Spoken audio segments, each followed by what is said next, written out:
Hi everyone, welcome back to Sens Renaissance, the first book, the normal game.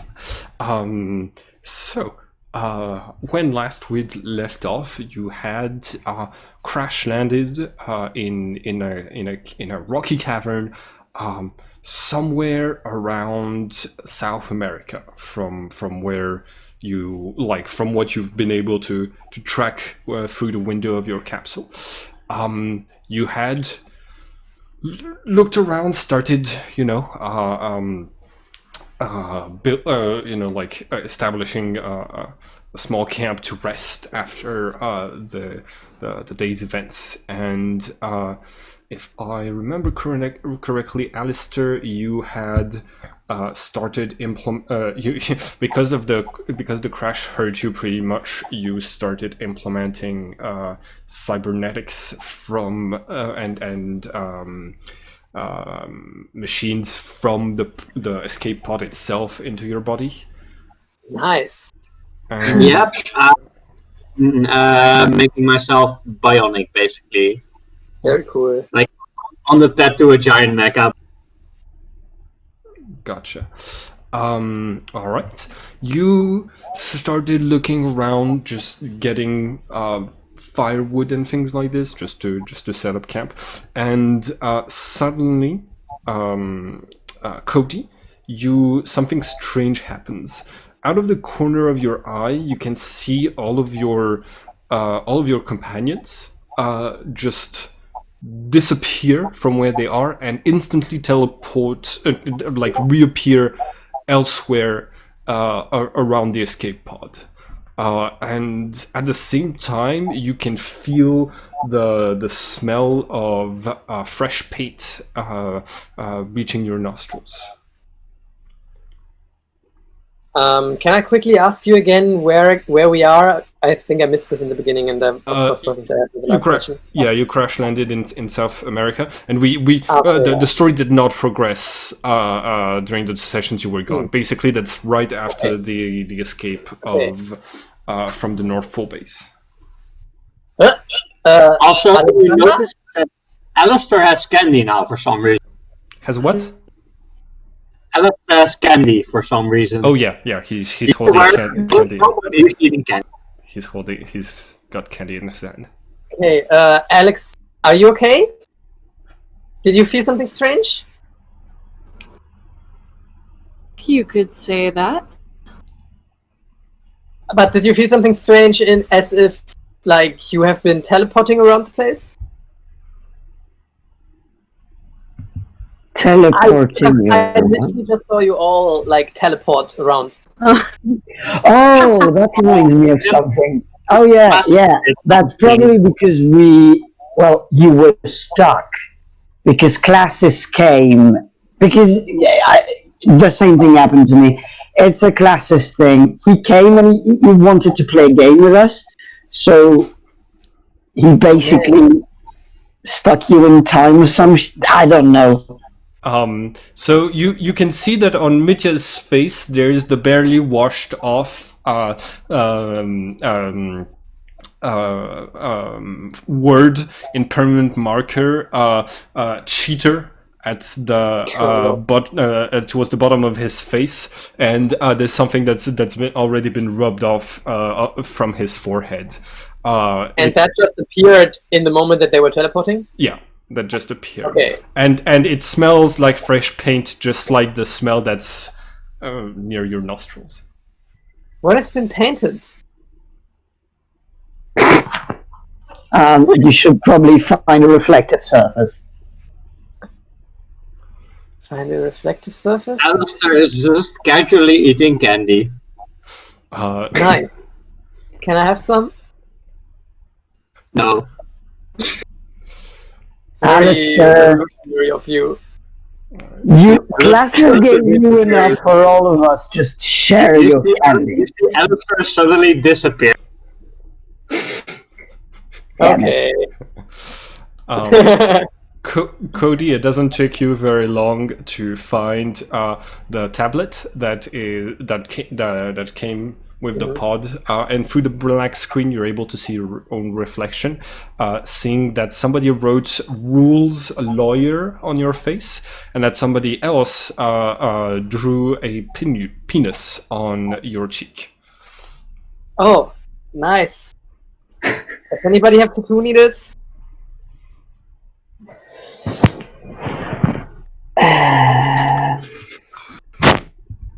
Okay, so really weird shit has been happening, but do we have enough firewood for surviving the night in this place?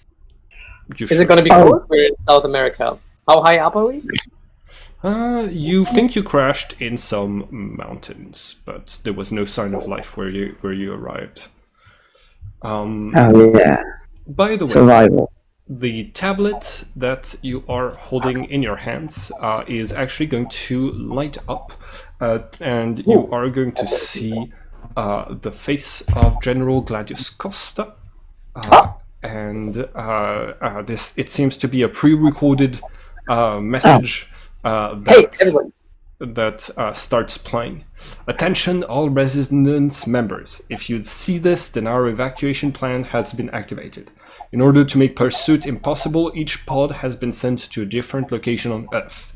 In order to continue existing, the Resistance must now evolve. Instead of a single hidden base, we need to be multiple cells acting independently and towards the goal of taking down the Emperor and Cosmoan Rebirth. Team Alpha has been sent to New York in order to contact the Shadow Resistance and coordinate our efforts with theirs. Team Delta is to go to the moon and start changing Selene from an enemy to an ally by contacting and helping Resistance sympathizers there. I hope you all find success in the future, and I wish you all good luck.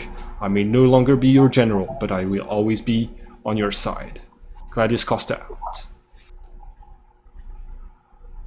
This is the kind of orders that I've been waiting for the last couple of years, to be honest. Yeah. Just really sad that it took him this tragedy to get to this decision, but yeah, pretty much. Just Alistair go to the through the comm system. Like, did I hear that right? We can do what you want. Oh God. We can do what we want. Yeah. Pretty much, we're independent now. We're big boys. You sort of hear Alistair eating candy on the comm system. Like, yes.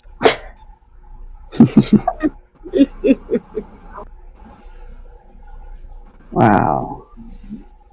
Well, what do we do then? Okay, so we don't have a means of transportation anymore, right? Okay, so I have a dumb question. Aren't we Team Delta? We are Team Delta, no? We're assigned to go to the moon. Yeah, your group has just been assigned to go to the moon and just... Yeah. But shouldn't we... Great idea. Yeah, but shouldn't we first, like, go into the shadow or something? Because we have the plans for the machine, don't we? So back in it's been a month, so I wouldn't fault you for forgetting. Back when you were in Sydney, you got papers, a correspondence between Dr. Heisenberg and Soren Sollipsis, and the papers were describing a machine that Soren was working on that had been been activated very recently. When you gave it to the Resistance members, scientists, they discovered that the machine could not possibly work with without the laws of physics being completely broken, and Mitya arrived at the conclusion that it probably meant that the machine might work in a place like the Shadow, where the laws of physics are already kind of broken. So you had concluded that it was a machine that would open a hole between dimensions, and that might allow you to pass from the shadow to the shadow's shadow. Okay, so I think that's a really good idea to also work on this.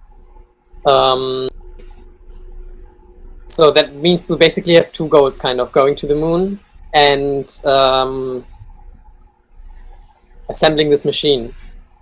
Do we have any kind of idea how we could access resources for assembling something like this in the shadow? My first reflex was I don't think we have to go to the moon first. I think to do that we have to go to Iceland, if I'm not wrong. If I'm interpreting the whole thing right. Because Soren, there's the indication in the file of I'll meet you here. So if I understand correctly, which I might not, I would, my hypothesis would be that we need to go to the same laboratory that was in Iceland, but in the shadow. And my first reflex was to say, I think because we need to build it in the shadow, building it using psi powers should do the trick. Possible. Because otherwise, because it's a machine that shouldn't work, I don't quite know how we would build it otherwise. But my question is, if Soren used this machine in the shadow to get to the shadow's shadow and did this in her laboratory in Iceland, then why was there no machine in the shadow world in Iceland when we visited? Great question. Was there anything, Simon, in the laboratory in the shadows that resembled what we found? So when you're not certain, and when you start to look back through the video recordings of the mission from when you got your suits, you are going to realize that there was that there was a sort of weird contraption that you thought was basically just something integrated into the floor of the lab, which was in fact that machine in the shadow. But it's yeah. Fascinating. Yeah. So that's really helpful, because that means we have to probably mend it a little bit versus completely building it from scratch. Yeah. Alistair, you are wandering around the cavern, like you wrote, looking for something interesting, and I would like you to roll for Chaos with a +10 to find something very interesting. Yeah.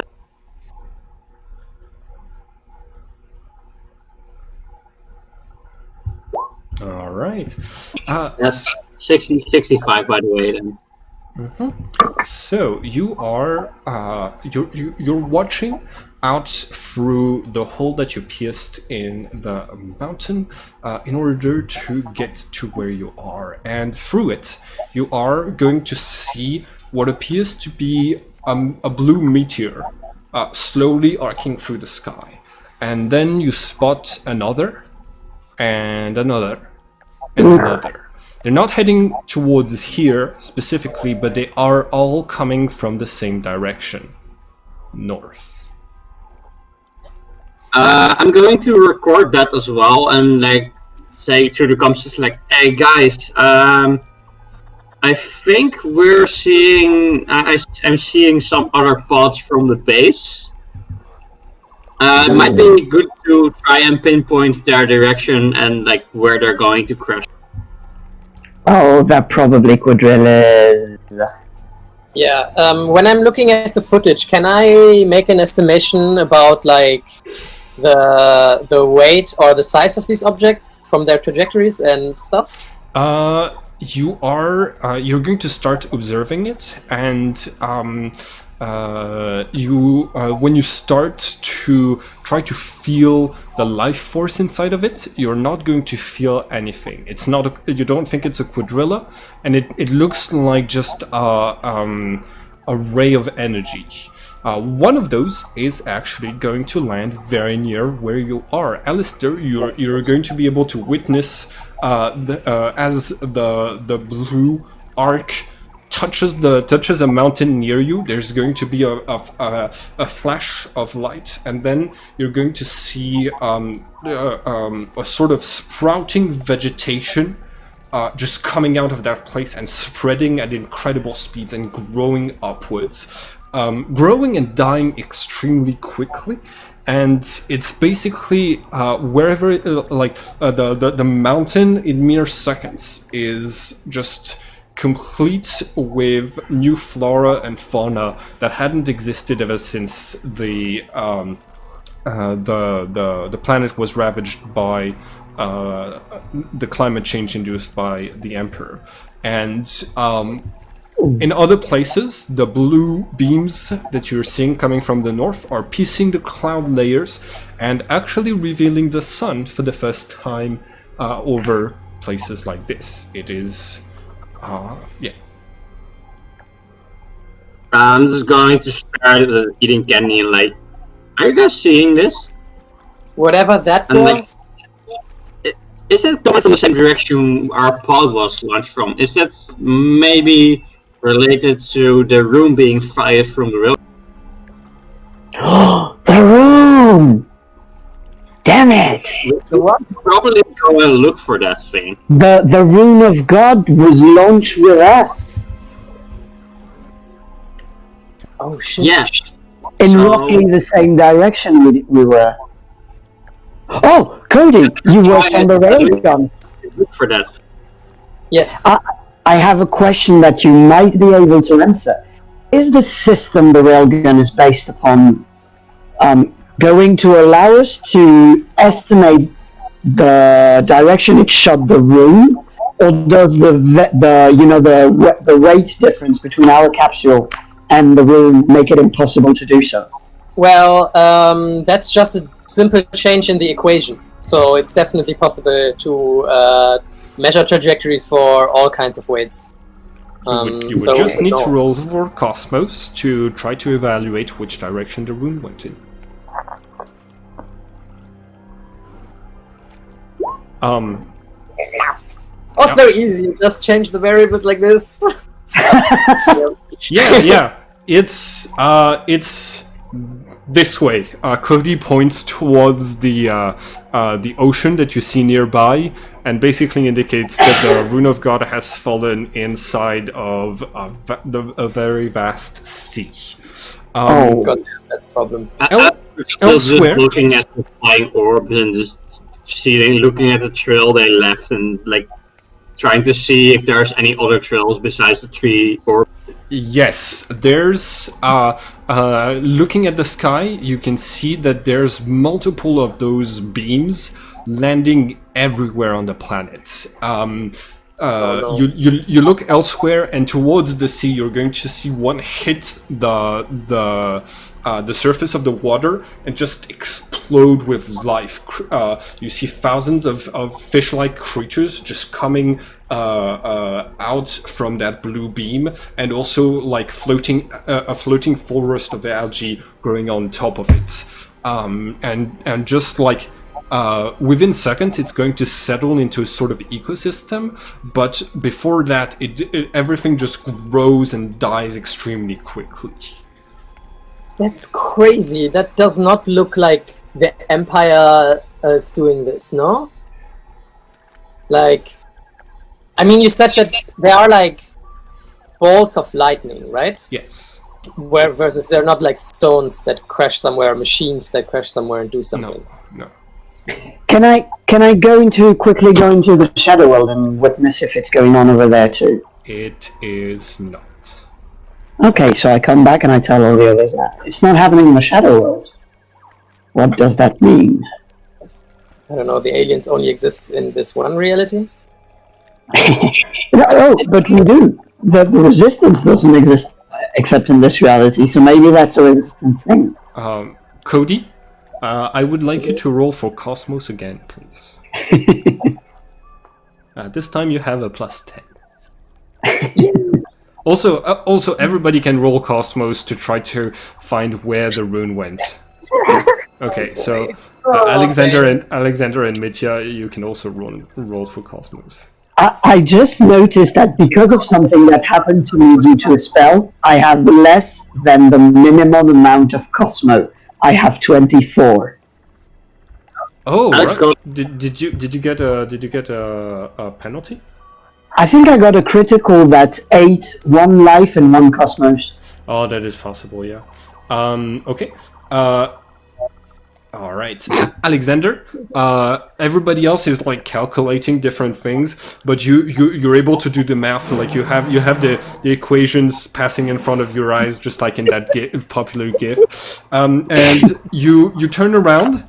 You pinpoint like where the rune would have fallen, and your finger just points directly to the point where the forest fell on the mountain. The first thing that hit near you, it's exactly on the same location based on what you're saying. But everybody in your group seems to have gotten very different results. It's just that you like. It lines up with your math, and when you check your math with the others, yours makes more sense than everybody else's. Alistair is just not even doing math; he's just staring at the orbs. Like they're colorful and pretty.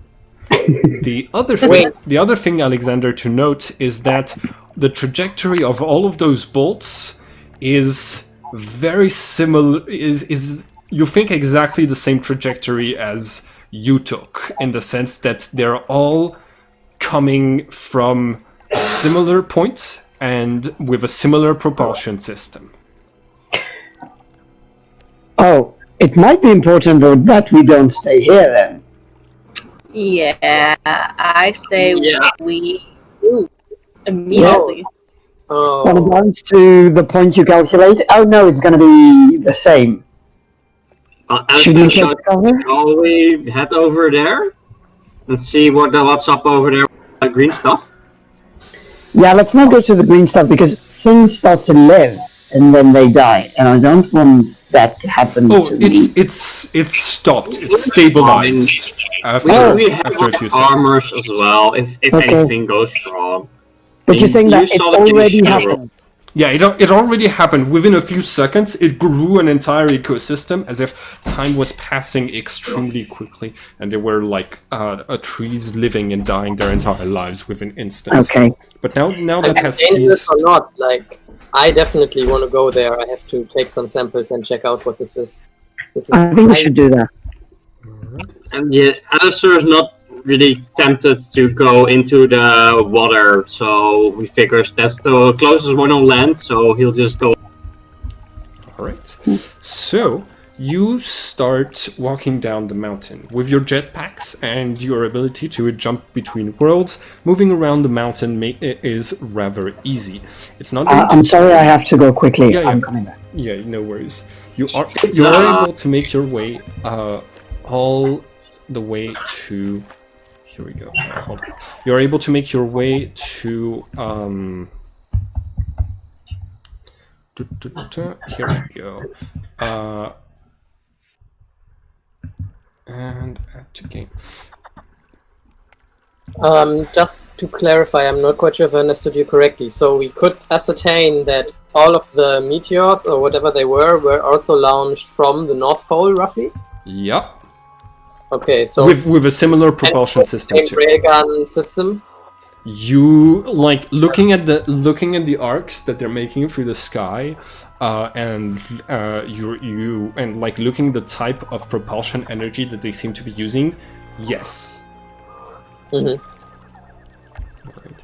So you're going to walk up to this lush, verdant forest with high trees standing far above you. Scattered over the ground, you see thousands of small flowers, some of which you've never seen before, even in history books. And strange creatures are just squirming around on the ground and basically just like moving away from the center of this thing and expanding the forest, even if now it's done at a very slow rate. Some of the trees look green, but some others look purple. Others have red leaves. It's truly a strange mix of things. You arrive at the edge of the trees, and inside you are able to see just like multiple eyes looking at you, some of which from plants themselves. others coming from strange creatures that seem to be observing the newcomers as they enter their domain. I'm invisible.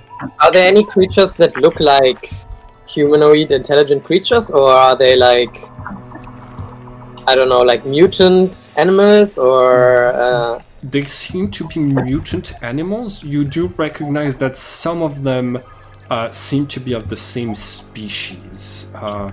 It just like I'm gonna show them to you. Just give me 1 second. Here we. This is what the inside of the forest looks like. oh, wow. Oh, it's a Rathan? Huh? The dragon is what is it called? Is it Rathan? Oh, I think it's from a game that I just stole it from like yeah. Excellent. I think. Do you delve deeper into the forest? So, does the strange vegetation start like on a hard barrier, or is it like a gradual transition? It's a gradual transition. Okay, so from the outskirts, I would like to pick a handful of flowers that are familiar to me, and a handful of flowers that are completely unfamiliar to me and very alien. I want to pop them for research. Would you like to make a life roll to work your your knowledge of biology? Yeah. Doing a quick check on it now, maybe with my apothecary, checking if I can like ascertain if the DNA is similar or different, things like this. Okay. One of the plants that you take, you have a look at it, and it's one of the plants that is very different from the others, and its DNA is very similar to normal ones. You look at another one that looks exactly like a rose, but its DNA structure is completely different. It doesn't even have cells the way we usually refer to them. It all seems as if basically all of like every single entity that's around here seems to have evolved on its own, seems to have started to exist, more created out of imagination than actual science, but apparently existing in this ecosystem. This looks like some weird biotechnology, maybe. Like, I don't know what it is, but it makes pretty cool stuff. I mean, those animals are super cool. yes, I was just taking pictures of stuff meanwhile and like trying to pinpoint the source, basically. if the Empire can do this, and we're living on this planet in poverty, then that's a fucking shame. Yeah, pretty much.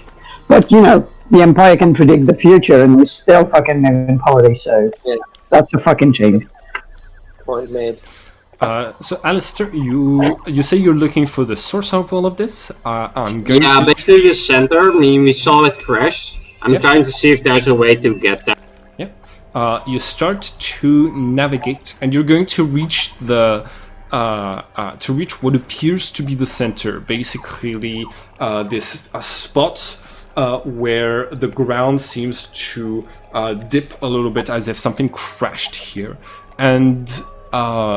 there's you spot a few plants, and you start to look at it, but it seems like at the very center there's just melted rock that is still red and fresh from the impact. The creatures. Do I spot the rune, or anyway something like? Does it look like the hole goes deeper? Go ahead and make a chaos check to look for it. Regardless if I see anything, I'm going to start poking in the molten stuff anyway. Okay.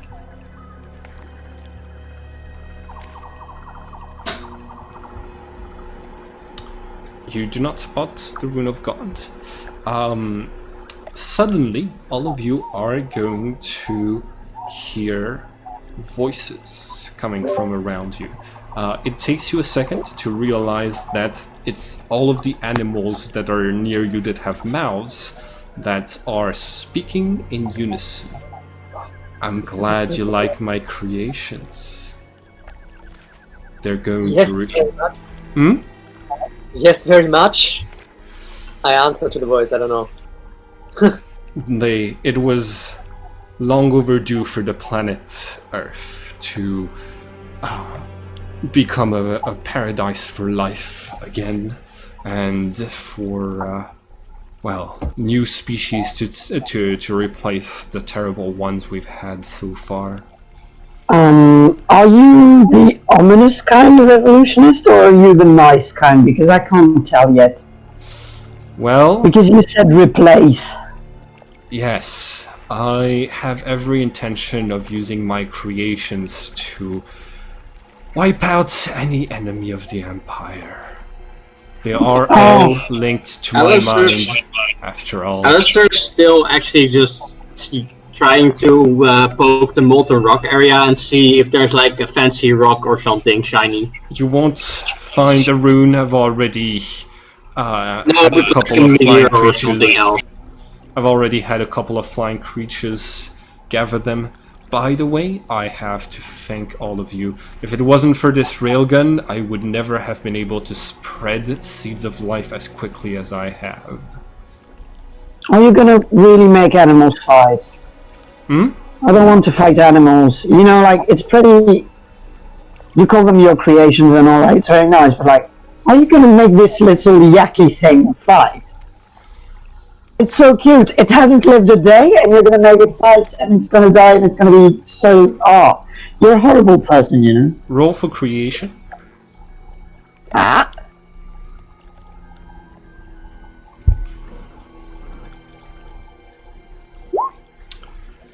I could, but I have a better deal to offer you. I want you off of my planet.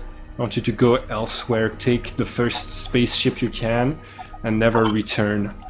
I, Craniston, will be the next incarnation of the Rune of Life. That's why I'm connecting my mind to all of those animals. I'm going to replace Soren Sollipsis and become an immortal myself. All you have to do is not stand in my way.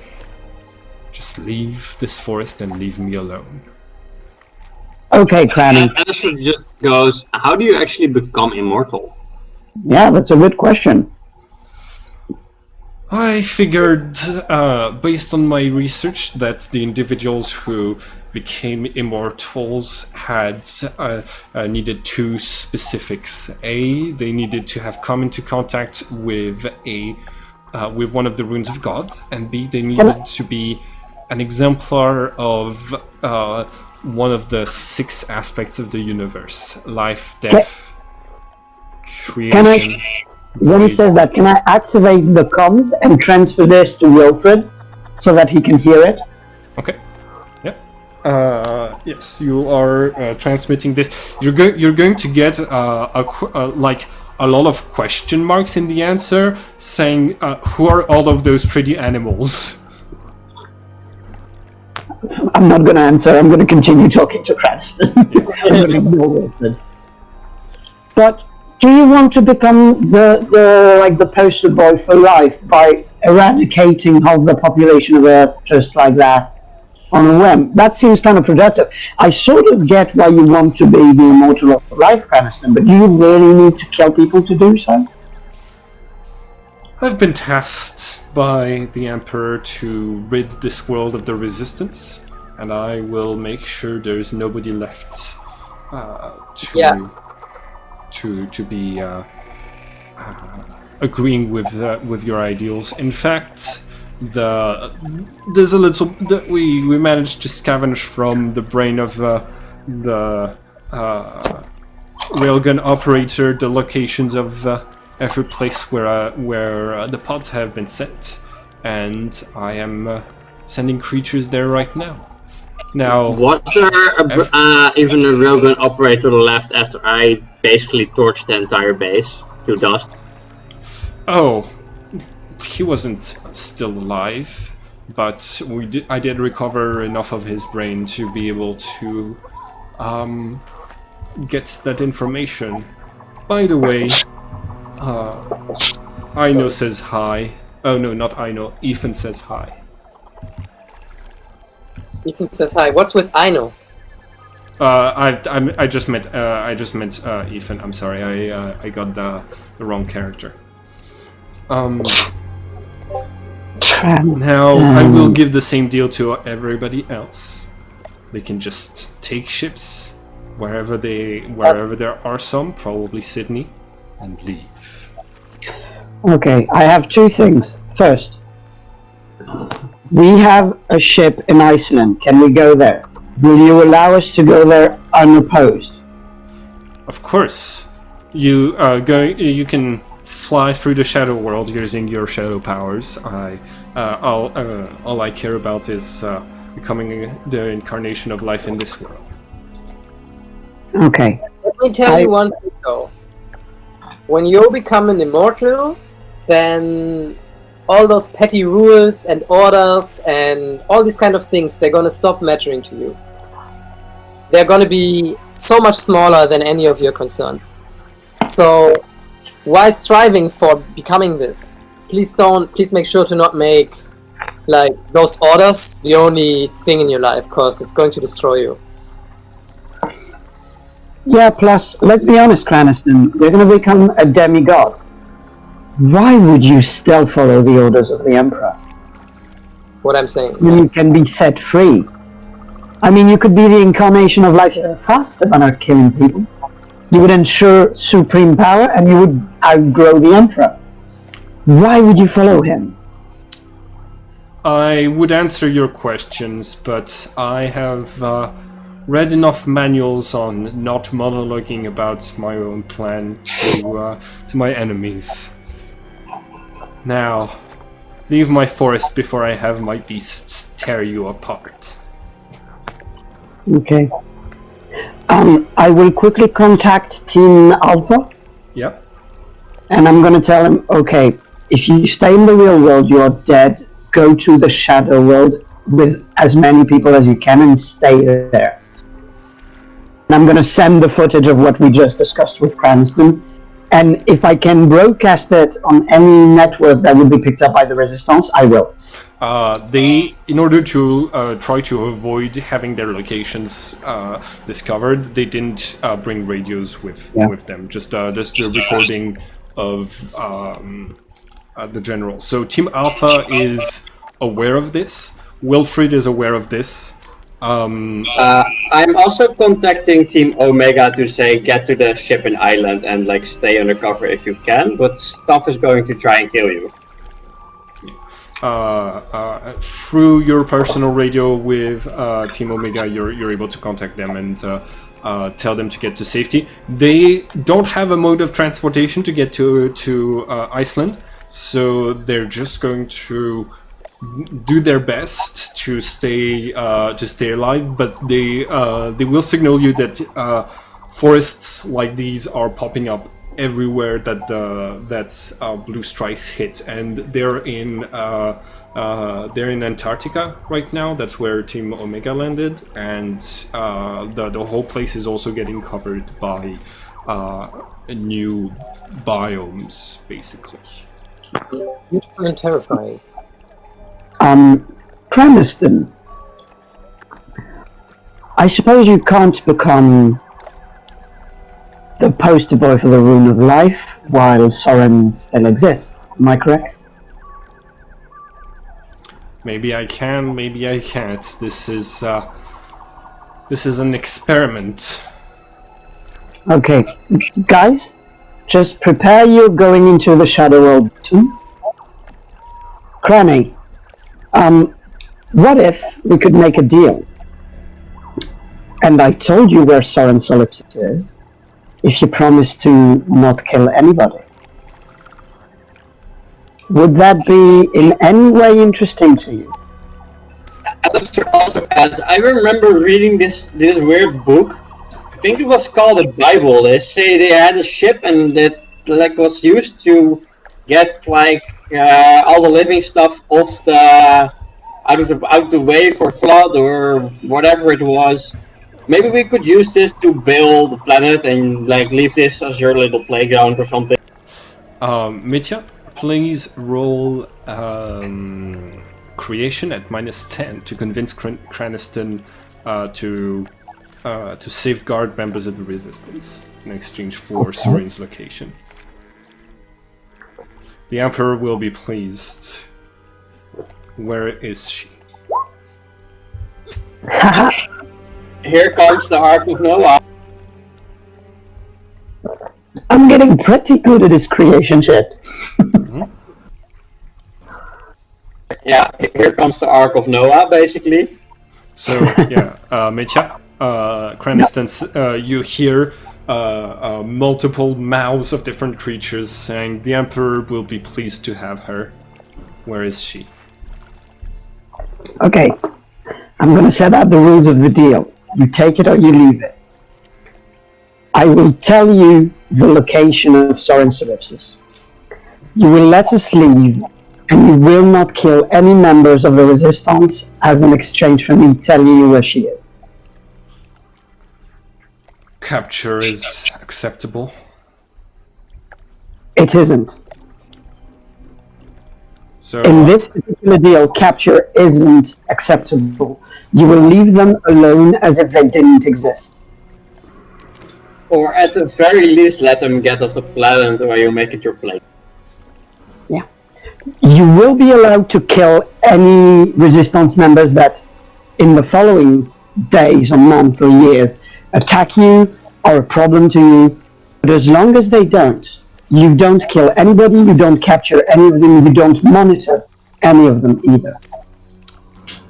we have a deal. I will communicate the terms of our bargain to the other members of the Resistance. I am, after all, I don't think it would be very fitting for me to become the incarnation of life by killing as many of you as I would need to. Yeah. Okay. Very So- smart. Getting there step by step. Yeah. I think you are a more reasonable person, Cranston, than the history proves you to be. All I'm known for is killing the leader of your little rebellion. Yeah, that's what I'm saying, basically. Which is fitting, you know, because he's the one from the root of death. So it's logical that he is dead. You know. Alright, tell me where I can find Soren. Okay. I can basically tell you anything I want. You won't be able to check. Oh, I'm going to send creatures there. Oh, you will send creatures there. Okay. Basically, I think, guys, we're going to leave as soon as I've said this. Perhaps. Through the shadow. Right. You will find Soren Sollipsis in the shadow's shadow. Good fucking luck. And I disappear. You, as the others, you're going to disappear as well, but you have just the second after Mitya disappears, a few of the animals are going to be saying "What the," and then you're gone. All right. Well played, Mitchell. But why do you trust him? I don't, but, you know, just try it. Yeah, Can't right. hurt. Plus, I actually said the truth. I know. Oh god. Okay, so I think, on the off chance that the Emperor knows what I mean, we now have to go to Iceland as soon as possible. Yeah. Yeah, and we should probably figure out how to get to the shadow as well. Sorry? We should probably also figure out how to get into the Shadow World's shadow. Well, we think we have to go to the laboratory, go into the shadow, repair the machine, and then use it. I think that's our working plan. Because there's already one. Mortar shot? Alright. How are you going to get there? Good question. So are we on the east or on the west coast of South America? You are in the mountains of Peru. One of the only pieces of land in the area that is still above the water level. I think we need a boat. Yep. Yeah, something like that. Oh, are there any... Would we be aware of any resistance cells in Peru? You know, like spies or something that could have a Sub-Zerus? You don't know of any other bases apart from some cells of spies established in the major cities, which are New York, Paris, Berlin, Sydney. Damn. Is there any place nearby that has like civilization? Right? Is there like any place nearby civilization or at least technology, regardless of if there are people, just materials that I could? Do any of you have a scanner as an augmentation to your armor? What scanner? Yeah, Like, there's a whole bunch of scanners. I have a mechanical array, but no. No, you don't have it. It's an object that basically serves as a map, even if you don't know the particular place you are. Like you do have a map. What you don't have is the Auspex scanner. Theo, you haven't leveled up your character from the previous game. Would you like to take an Auspex or scanner as your improved armor piece? I might as well. Okay. So,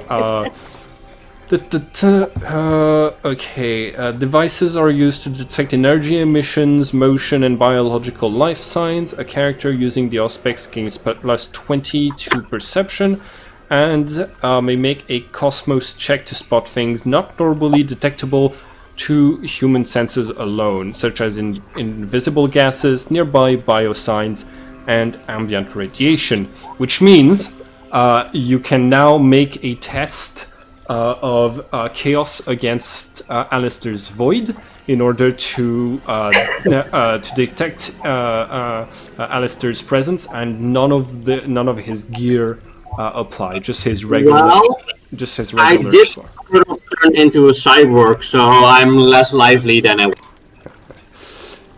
So I roll chaos. Go ahead and roll chaos, and you have a plus 20 to detect things. I'm gonna write on your character sheet what the scanner does. Appreciate it. I'm just checking because I am sort of like bionic now, because most of my body was sort of turned into mecha. Yeah, you still have a lot of the life signs, because the augmentation that you took doesn't it just merges your body with cybernetics. It doesn't replace most of your limbs, because there's actually cybernetics to replace your limbs that do different things than what you've selected. Yeah, but like, do I need to roll like a void counter or something? Yeah. You do void with your normal... Yeah, with no bonuses, just your normal. Oh, no bonuses. Oh yeah. Like you don't have the bonuses for being invisible, because the scanner allows Alexander to bypass that. So Alexander, you start to scan the area for signs of technology and civilization, and you're going to detect something very close. It's your crashed pod. There's nothing else in the area. Oh, sorry, no. The crashed pod is in reality So Yeah. no, you don't detect anything, but you are able to see where Alistair is, despite the fact that Alistair is invisible at the moment. Nice. So he goes like, "Can you see me with that?" Like you're sort of staring at me, and like I start moving and see if you follow. I do, and I just waggle my eyebrow. And he's gonna like, this maybe it was a good idea. I didn't try and break into the Mecca in the port city. Yes, Yeah. very good idea. As we told you. This is actually Everybody- convenient. Everybody because gets now I one can immersion act- point. Now I can actually try and see if I can get some way to upgrade my armor to avoid being detected as well by scanners and stuff. That's the one thing I seem to be missing. There's one thing that I actually would like to try. Mhm. Do I still have this tablet that had the message from the Mhm. general on it? Yes. It's currently in my pocket because we're in the Shadow World, but I would like to try to use it to connect to the airwaves between the rest of the Team Delta, so that I can catch the radio transmissions again. It doesn't have a radio on it. Correct. One One what day. about your code? I will get it on the moon. All right. So, now, it might not seem like it, but whenever there's a problem in the Shadow World, there's a solution that is a shadow power. Yeah. How long can you tunnel us through, Cody? With your power? I think it stays open for. Let me have a quick look. But I mean in terms of distance. How far? Yeah. I have a question, Simon. Yes. How does my power rating, my Psi power rating increase? Hmm?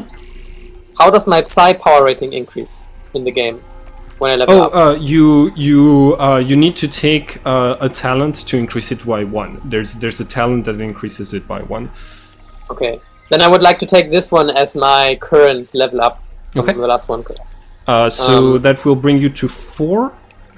5. 5. Got it. So you had already taken 1. So the gate of okay. So 5, and if you push, it brings you to 8. The distance is going to be 80 kilometers maximum. Between 50 and 80 kilometers. It's not enough. How I go. Yeah. Now, Okay. there's other powers that just so you know, powers that you maintain don't continuously have psychic phenomena. So if you successfully are able to activate a power, like making a vehicle or having wings and flying, then you'll be able to maintain it at no problem once you get past the psychic phenomena you've created. Okay. So I don't know if I have the wits to like create a plane or a helicopter or something like this. I could try, but it might be dangerous. And I can assist you. I mean, I sort of upgraded my body to be able to interface with technology. okay, so when I'm in, like, maybe we should go to the Shadow World, and I should try to kind of create this like hovercraft vehicle that we can all kind of huddle on, like a flying motorbike with like a drone, you know, and you can link into it with your psionics, and then you could control it like it's your body and fly around with us on top. Or like we could basically create something where you very might be easier, and that's a Solaris. Sorry, you cut out there. Oh, What's that? I think we may also be able to create a Sub-Zerus because we're much more familiar with it. Yeah, true. Also, but if you want to get Iceland, island, and we are currently on the west coast of South America. And getting there, I mean, I would guess that the Gulf of Mexico is possible, though, right? Panama and stuff are underwater. Yeah. Yeah. Okay. Doesn't really make a big difference, actually. Maybe a Sub-Zerus is a good idea. Especially since I don't much know about because the Empire can see us in the shadow. So if we fly to Iceland, it might be more conspicuous than through the water. I don't really know, but maybe. Yeah, I mean, I would imagine that they would observe the air, like the air, more than they would observe underwater, right? Because not many people travel underwater. I mean. Yeah, perhaps. Yeah. All right. In this case, you are going to make your way down the mountain, all the way to the sea level. You are noticing that once you get there, you notice that the sea level has clearly dropped in a lot in recent hours. From what you're taking, like, there's a few meters, there's like about 20 meters worth of water has receded from around the mountain, and when you observe around you, it seems clear that this is caused by the huge trees growing in the middle of the ocean, sprouted by the blue rays that you've seen landing everywhere, that are just draining the seawater and thriving off of it, and just reclaiming all of this water that's been in the ocean. And would this be like all along the coast as far as we can see? Yeah, you can see places that have been hit by the beams, like, everywhere around you. I'm going to say something terrible, but I think Craniston is the worst thing that ever happened to the Resistance. It might be kind of nice for the planet. I once read a book where the whole universe was consumed by bubbles of life, and they were described like a virus. Sounds ominous. All right. You reach the sea. Since you're in the shadow world, you're gonna have to push in order to use your shadow power, which means you automatically create a shadow phenomena. So I'm gonna need you to roll a creation, and Alexander, can you roll 1d100 to determine if what sort of psychic? Oh no, he's creating shadow. It's Cody. He took the advantage to only. No, but because if you don't.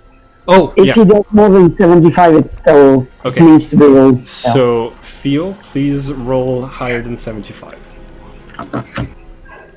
And I roll. You roll life. Life? Oh yeah, yeah. You can just roll life, Theo, and I'll have a look at like what the score was on the dice roll. That is a success. You are able to materialize an entire ship, and 14 is a stable. The only psychic phenomenon that happens is the darkness sprouting from around Cody. Bean, is Alistair invisible right now? Yeah, but like Alexander can pick me up on the scanner. Okay, whenever the darkness starts, can I use my prescience goggles to try and see him and smack him on the head? What do your prescience goggles do? They give me a plus 20 to chaos whenever it's night, and I can see in the dark perfectly. Okay. In this case, you're still gonna be up against his regular equipment, but you do get no penalties from the shadow, and you get the plus 20. So Alistair, roll void with all of your equipment bonuses, and Mitya roll chaos.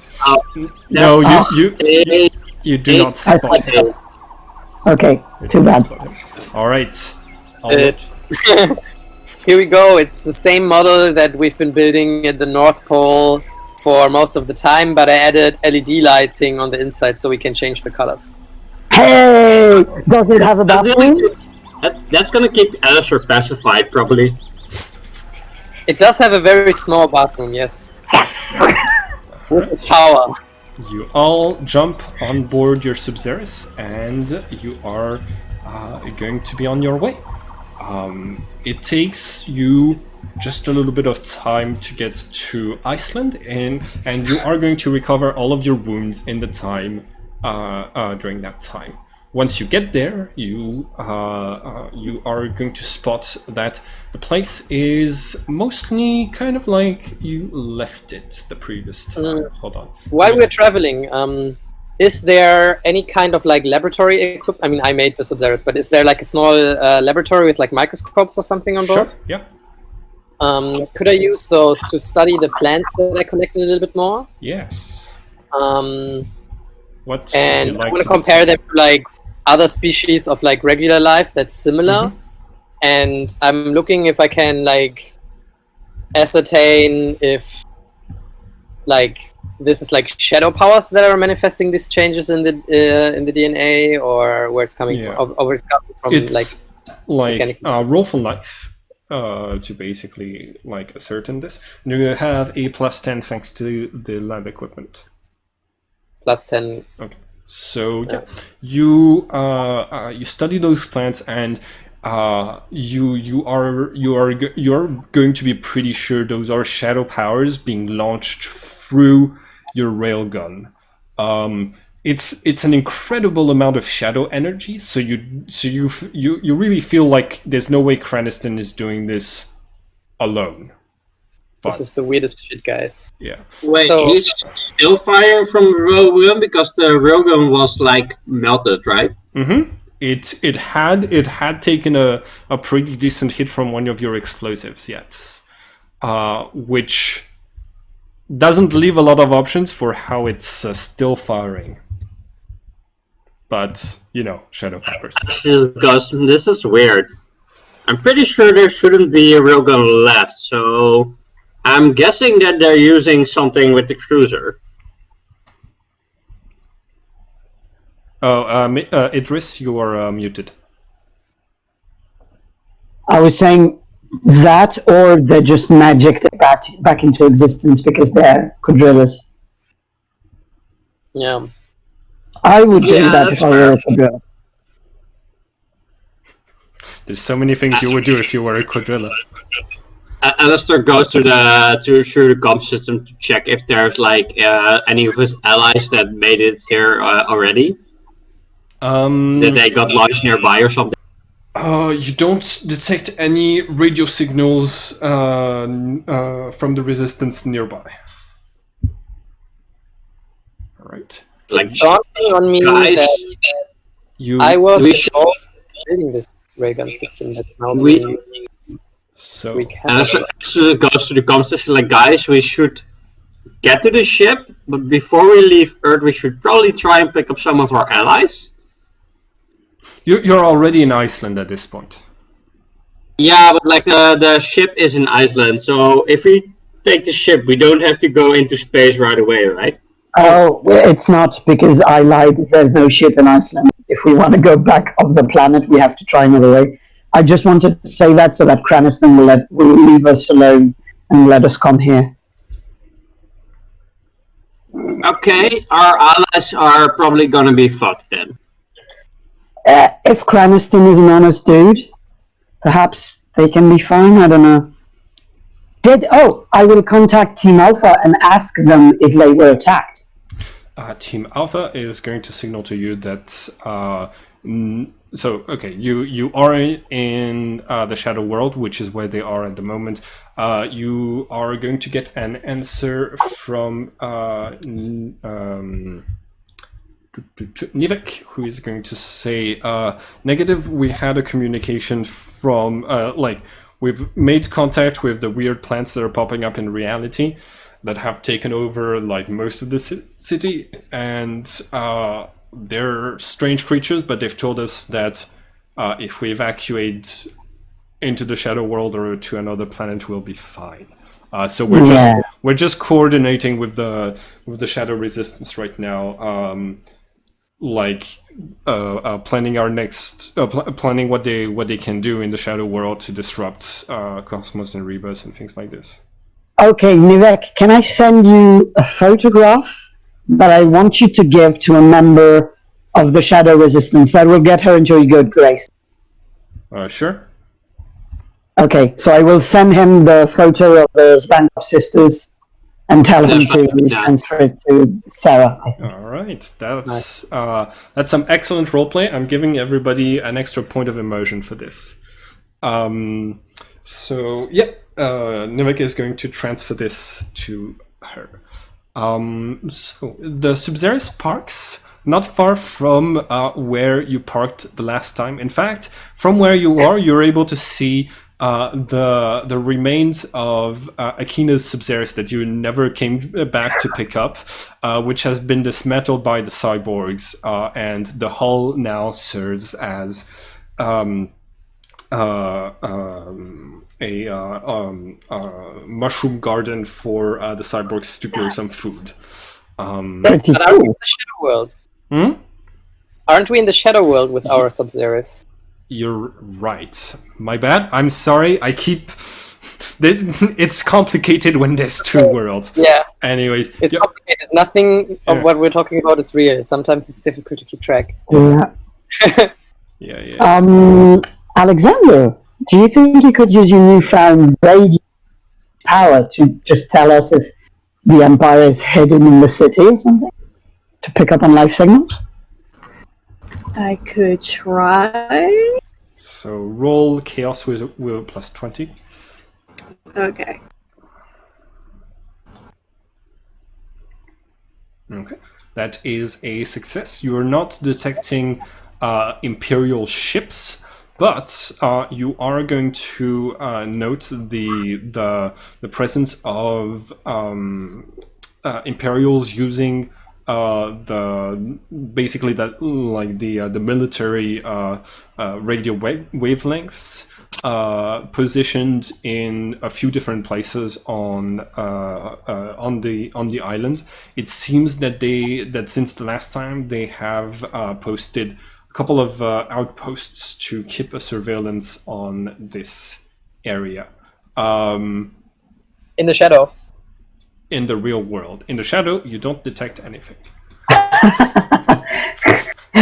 Okay, cool. Sorry. Then, should we go on to just enter the lab?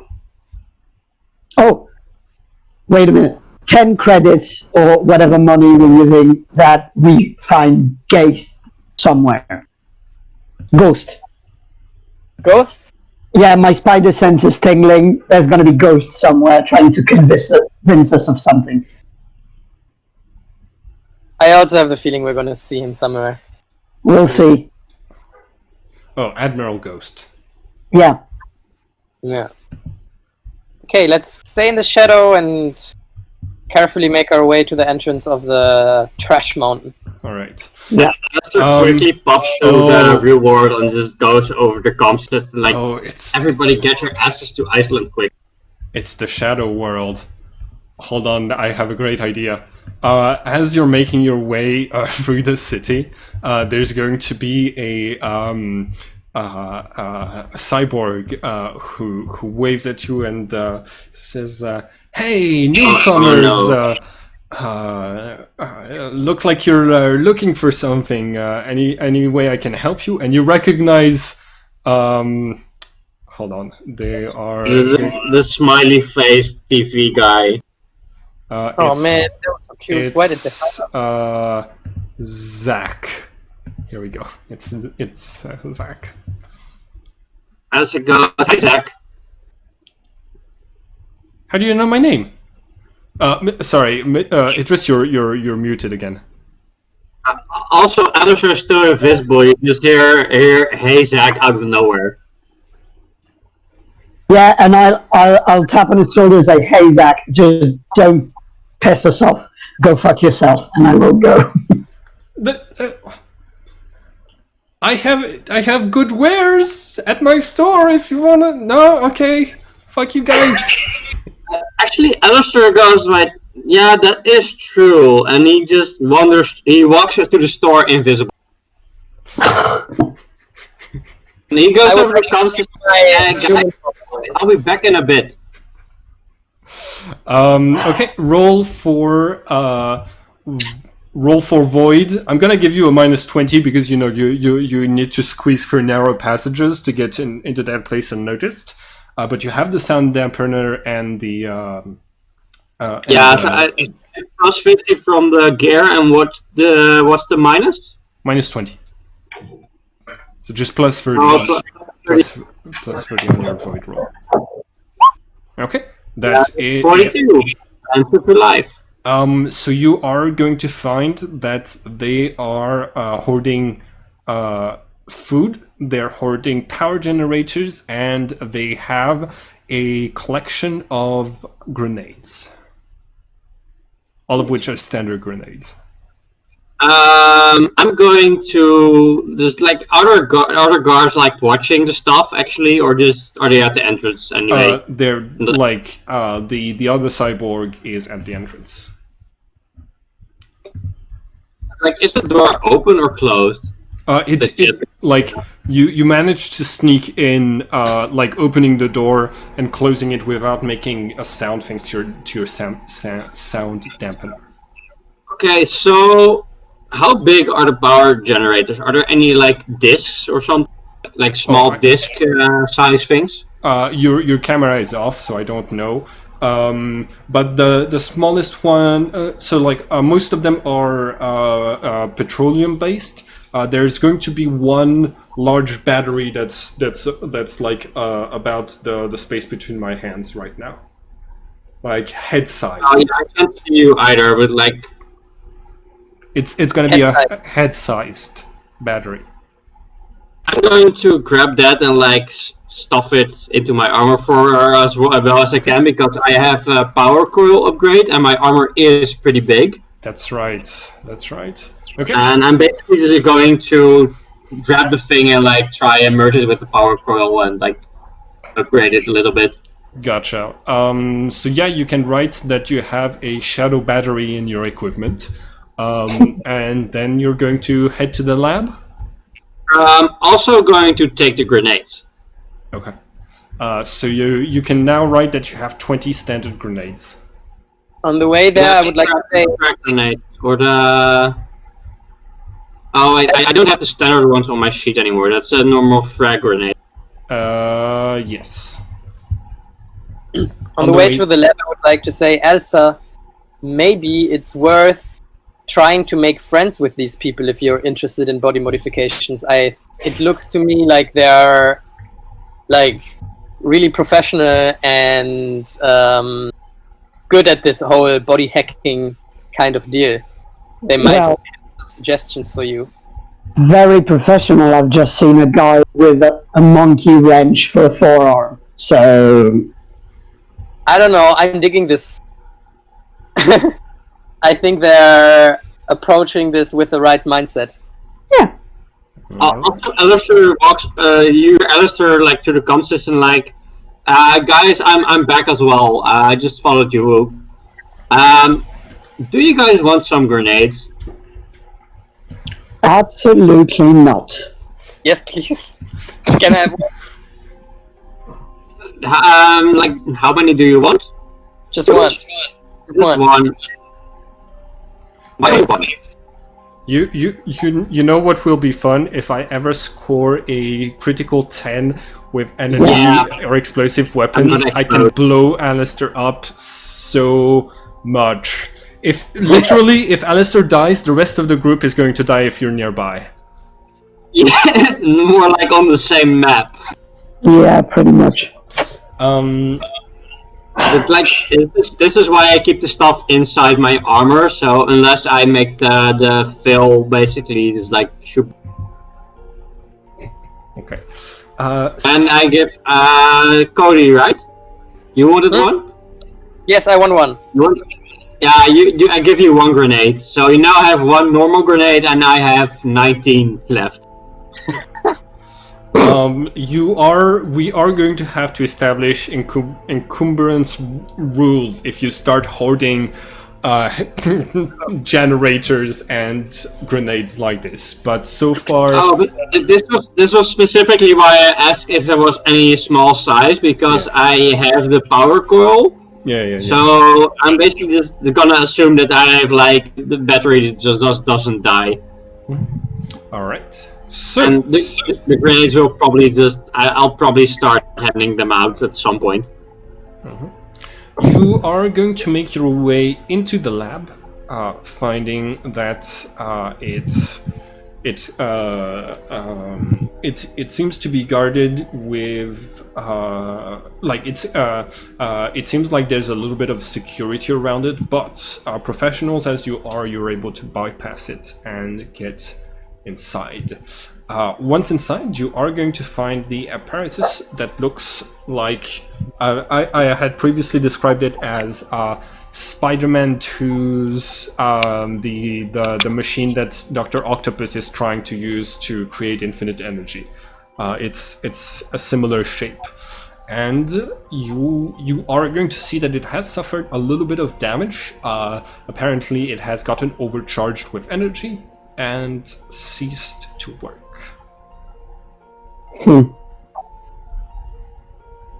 Well, I think we just have to repair it. Was this so? That's exactly the same machine that was also here the last time we visited it. Does it look in a way that like anybody else was here in the meantime? Yes. Well, in the chat, there's very little that has changed. Some of the plants that were around here in the shadow have withered off and died, and but in the shadow itself, I don't think there is going to have been like a major difference. I think only ghosts would have been able to get here, and so yeah, there's no problem. Okay, what do you guys think? Repair this thing? Okay, so you're muted is there again, like Idris. an interface or something, like a panel. Yes, there is an interface. You're able to connect to it with your body modifications. Okay, so it is powered. That's a good thing. At least enough to keep the monitoring systems online. Yeah, I'm checking, and otherwise, like I would have enough power to operate the system thingy, the basic system thingy at least. Do I see like some kind of error message or like specifics? Does it give like an error report to see what's going on and what needs to be fixed? It's going to basically indicate to you the machine was activated a little while back, about a month before the start of our game, and it's going to indicate to you that it functioned properly for an entire 5 minutes before the generator surged and overloaded the entire system and broke it. So Guys, you're either going to need to do a Cosmos roll to repair it manually, or a Creation roll to repair it with magical powers. Idris, you're muted again.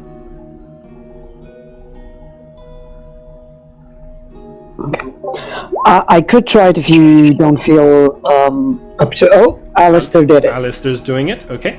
Alistair, can you roll 1d100 for me, please? Because you don't have the power that makes psychic phenomena as stable. Yeah. Okay. Go ahead. I'm impressed, Alistair. Your understanding of this machine is astonishing. Okay, what did you roll? 43. 43. Spectral gale, howling winds erupt around the Psyker, require him and everyone within 4d10 meters to make an easy plus 30 chaos check to avoid being knocked to the ground. So What did I produce? Wind, powerful winds. Okay, and what did I need to roll? Everybody needs to roll a plus 30 chaos check to avoid falling. 32. Nice. I've done 99.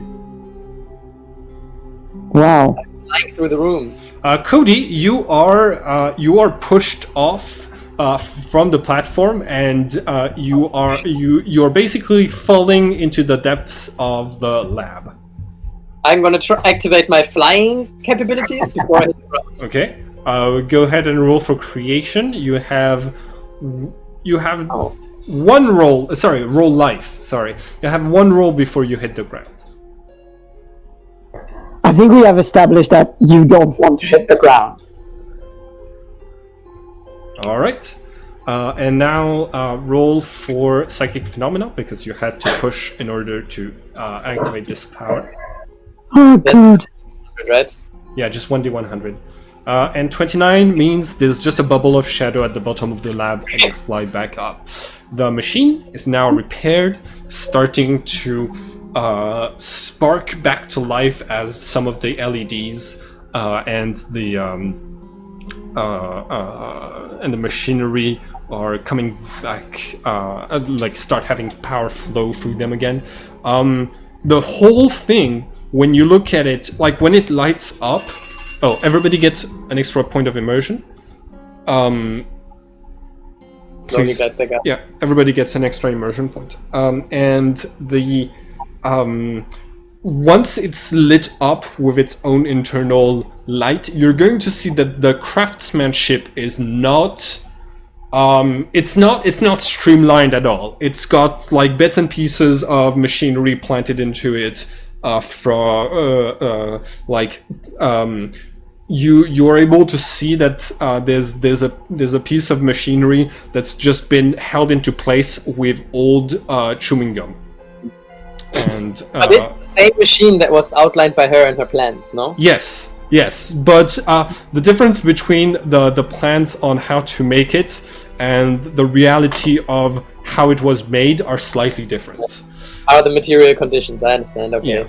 And after a few seconds, it's going to spark this black hole in the center of the machine that grows and grows until it reaches the outer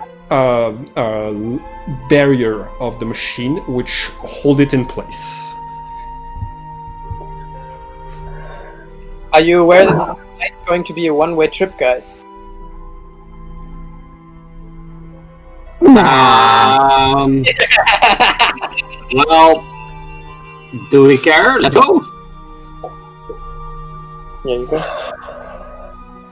We don't have much of a choice, I feel. Leroy Jenkins. Oh, God. He jumps in, shouting the same thing that Wilfred had shouted on that one day. So,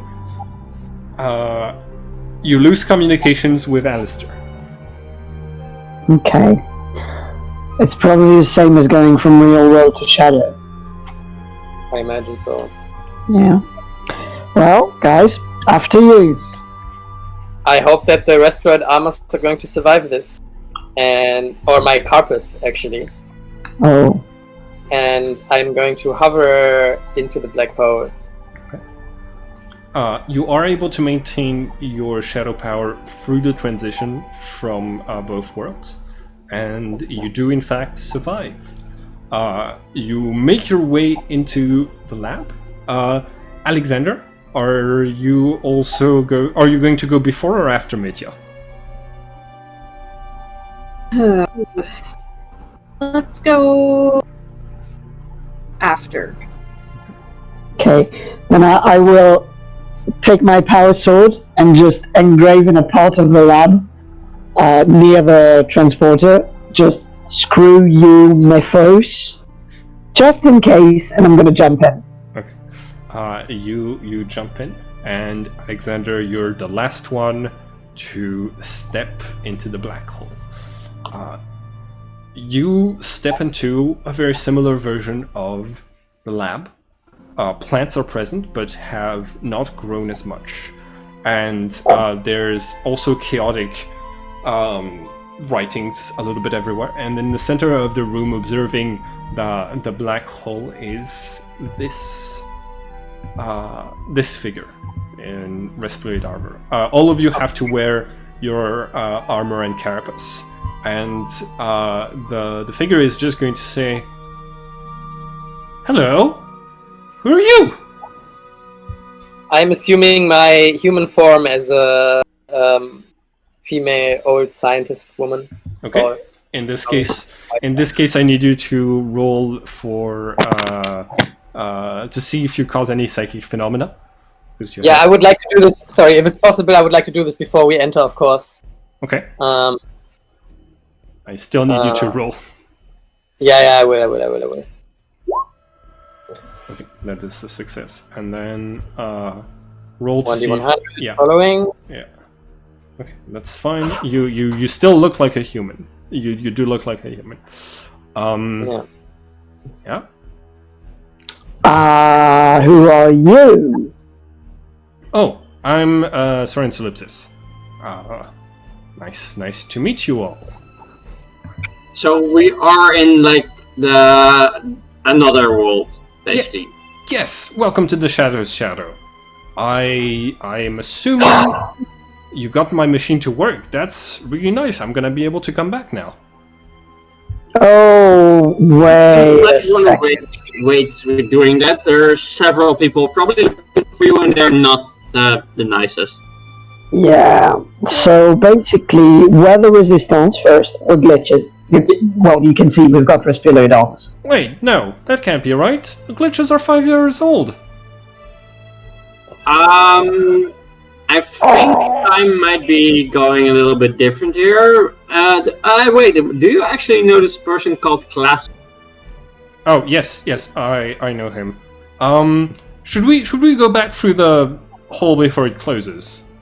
Yes, let's go. No, wait a fucking second. Wait, okay, so I'm gonna do a crash fucking course. We are the resistance, we are the glitches. You basically became stuck in that dimension for like 20 years. Now, the resistance is just fucked up. We were attacked by quadrillas, the base is dead, everybody's scattered, and Craniston, you remember Craniston, right? No. You don't. Okay, so the quadrillas, do you know about the quadrillas? Yeah.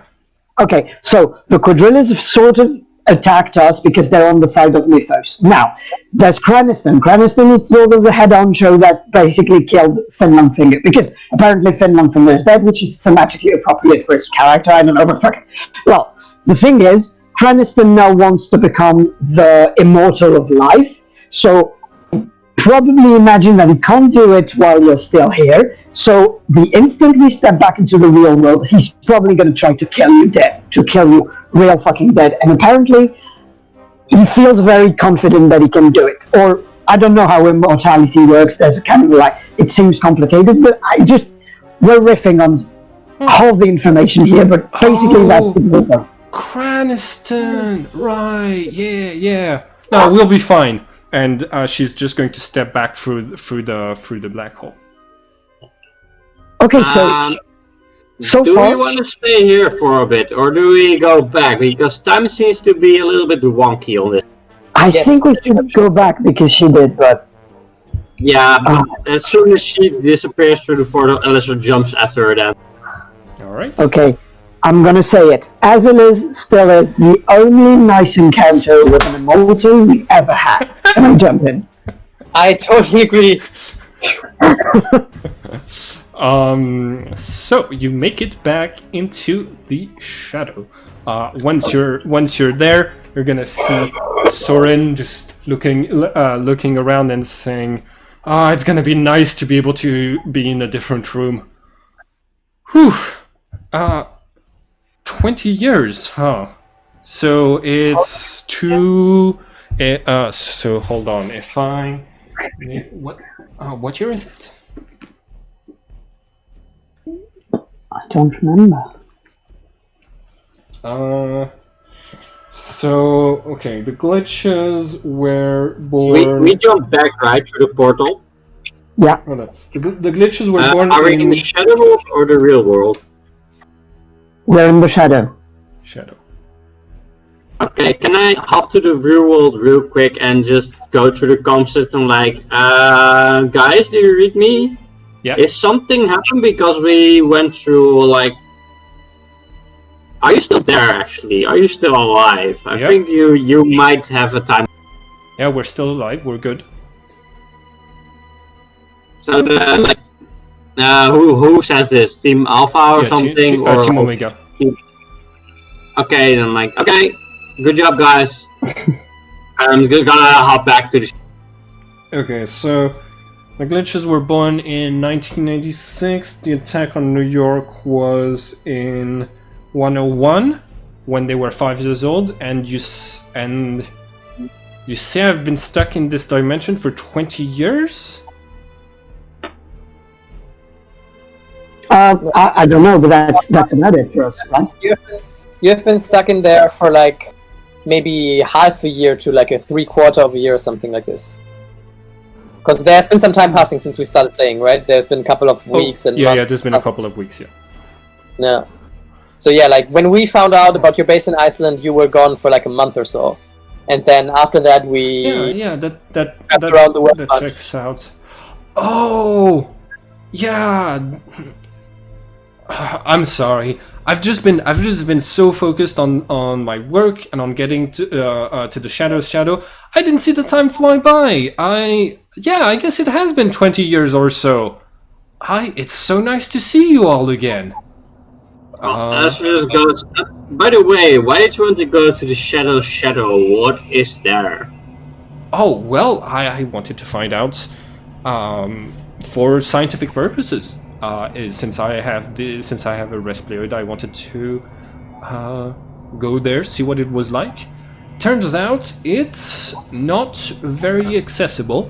I think I was able to make the one room that I activated the machine in be available, but everywhere else outside of where I was basically just predetermined. I couldn't go there, and I couldn't change anything that was happening there. It's like the world was stuck a certain way, and the only place that it wasn't was inside of the lab. So, well, I wasn't able to interact with people much, but I gathered an enormous amount of data. So, it's a successful experiment, and now I'm back. All right. Do you have any recommendations on upgrading the Resploid armor? On? Any recommendations on what? Upgrading the Resploid armor? Oh, it just does it by itself sometimes.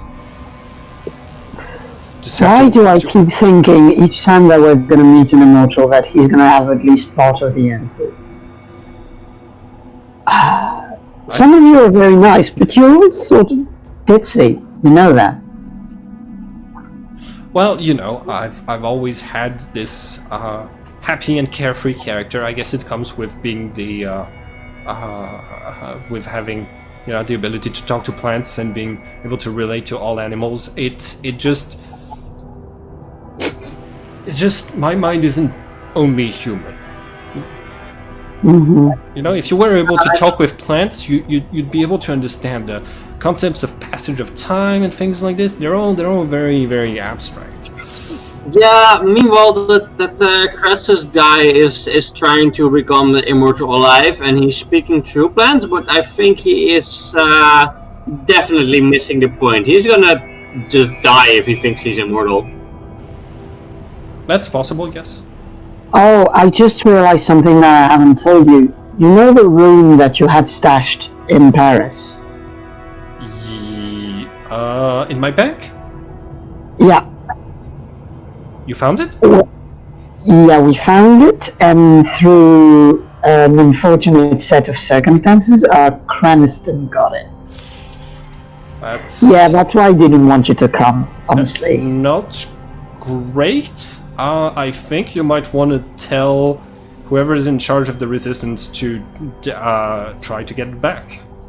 Yeah, so that's the next one. That's not with capabilities like that. Yeah, basically General Costa is dead. Oh, he now was a operating- nice young lad too. Yeah. Oh well, they all die someday. Sorry, once you've had a few lifetimes, it kind of just blurs together. Yeah, I guess. I mean, you're gonna be dead in like what, 3 days or something. To me, it's just gonna go by so fast. I like you, but wow. yeah, I don't get too attached anymore. Yeah, you shouldn't. Oh, I thought this was going to be a moment where you had answers for us. Okay, so Well, you haven't asked me any questions. I have a feeling you're not going to answer them if I do. Okay, I'm sorry, I'm just a bit distraught. Everybody I know and love is going to get killed, but it's fine. I'm going to get used to it. It's gonna happen eventually, but you still have time. Yeah, I'd wait and see, because maybe it's 3 days, but okay, I sort of get what you're hinting at. Okay, so, well, do you know what we are? Yes. Then? Yes. You might be surprised to know what I am. Well, you're a quadrilla. Yeah, so what is the relationship between quadrillas and us? Right, so, you were, when you were born, the quadrillas were born in the Shadow World, and they're basically your shadows, but for some reason they glitched out and just appeared as creatures of lightning instead of appearing as human babies. Mm-hmm. And Cody? And oh, you're Cody? Oh my God, you've grown a lot. But yeah, how did you become a quadrilla? I will release my human form. And I will stand in Oh front yeah, of her. sorry. She hadn't. Sorry, I keep forgetting you have human form mode. So yeah, you release this, and she says, "Oh, how did you become a quadrilla?" And I'm not wearing any armor also, because I'm in the Shadow World where I can be just lightning. That's a very interesting phenomenon. Oh, I've always wanted to test out some of my experimental drugs on quadrillas, see what they do. Well, I'm definitely up for experiments. Perfect. That's just like, did you say free drugs? Oh, I heard. I don't know. Oh yeah. Finland Finger. He always wants to be on his tip-top shape. So he had me make a lot of different combat drugs that I've integrated. Like I've mixed everything in there. They have a lot of effects. I've mixed quadrilla dust, blue fire, dark barkweed juice, barrage, slot, scab, final kiss, rose, res, friendzone.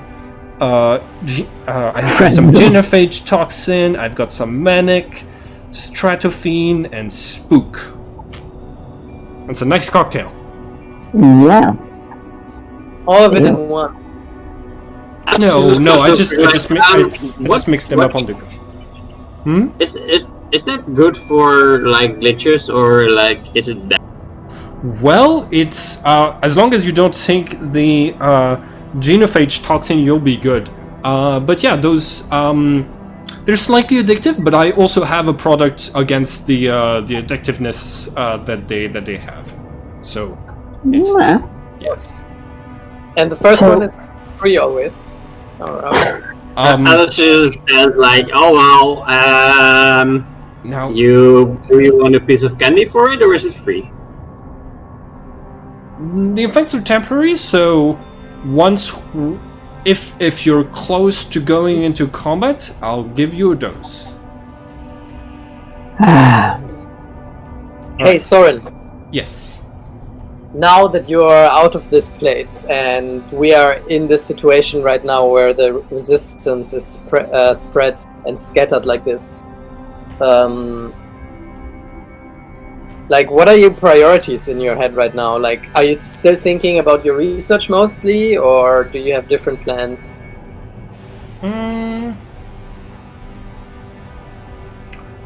I'm not certain. I kind of want to go and find Finn Nonfinger. I haven't seen him in a while. Oh, do you know what happened to him after the Battle of New York? Yeah, you said he was killed by Craniston. Yeah, but killed. He's an immortal. Yeah, his biological form has been reduced slowly by the multiple combat wounds he's suffered. His consciousness is still able to exist inside of his armor. I asked.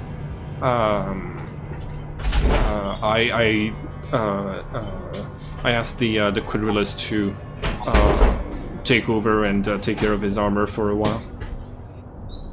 Oh yeah, we need to get you back to the Quadrillas. Wait, there's that whole thing with Meteor. Meteor was looking for you. Yeah, he was one of the ones who killed Finn Nonfinger.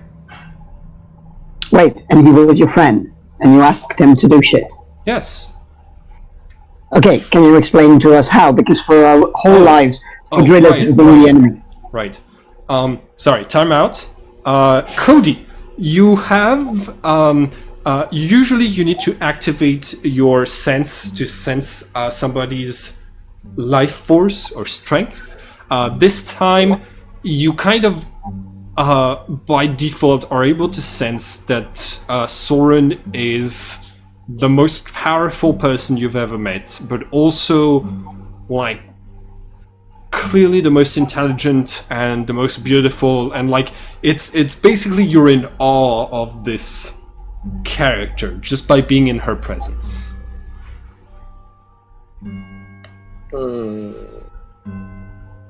Like you're able to sense this and the others aren't, but to you it's like being in the presence of a goddess. Yes, because she's the immortal of life, right? Yeah. And I am a quadrilla of life. Yeah. Oh, there's so many questions. Are there Quadrillas other than life that you know of? No, not that I know of. Damn it. Also, you were asking what you wear. I think this is data that you deserve to know. You were an experiment. In what way? So the war was dragging on for a while, and everybody was kind of done with how long it was taking. You know, it had been generations for humans. So I did as much research as I could to create I used my parents' research to try to create a new generation of immortals. I injected multiple babies with, multiple embryos with Philanite, and then apparently I also did that in the Shadow World, and then you were born. Oh, I guess this is also how Quadrillas came to be. Yes, I think the reaction of the Philanite with the Shadow World and the babies were different, and maybe by the same process that made Cody into a Quadrilla would have made the Quadrillas into Quadrillas. So. And who were the people in the lab? Were they failed glitches or something in the tanks? Oh no, those people are already here. Oh, this is an old lab of the cell. The cell. Yes, the cell. Which is what? So okay, if I remember correctly, so back before the Empire, they were this group of scientists, scholars, philosophers who reached an understanding of how society works that was so good that they were able to change the societies they were in. They basically they had knowledge that was later forbidden by the Empress Hinios. From what I've gathered, they thought of everything as stories. They thought of people as stories. They thought of governments as stories, daily routines as stories, and things like this. And by their influence of stories, they were able to affect a lot of change in the world. And they got in control of most of the Earth and started practicing forbidden scientific experiments, things that had been seen as immoral. And the Empress Hinios I rose up against them, killed most of them, and banned their research and founded the Empire. And later, some factions of the Empire found some of their labs, like this one right here, and found out about the technology and started researching it. And my parents were part of that new cell, and they were all killed when I was a child. But I found their research, and I was able to get expand a little bit on their research based off of that. How many of the other immortals are also connected to this set? So Classis told me that Finland Finger was. Sorry, Classis told me that Finland Finger. His real name is Celine, by the way.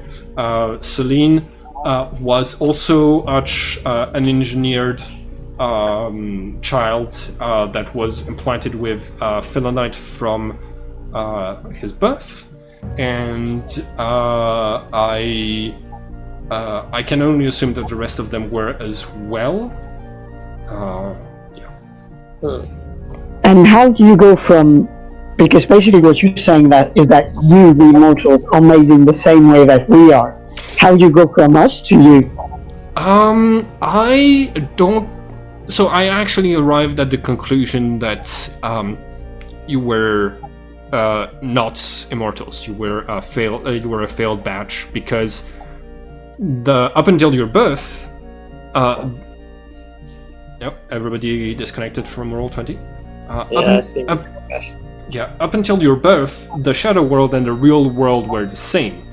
I met my shadow a while back, and she wasn't a quadrilla. Just like Celine's shadow was also not a quadrilla. We got to meet them after you were born, but things like, hey, wait, did you say you tried to turn us into immortals? Yes, the war. First to turn into immortals at some point, anyway. Maybe, I don't know, but I know that the experiment sort of failed because the quadrillas popped up.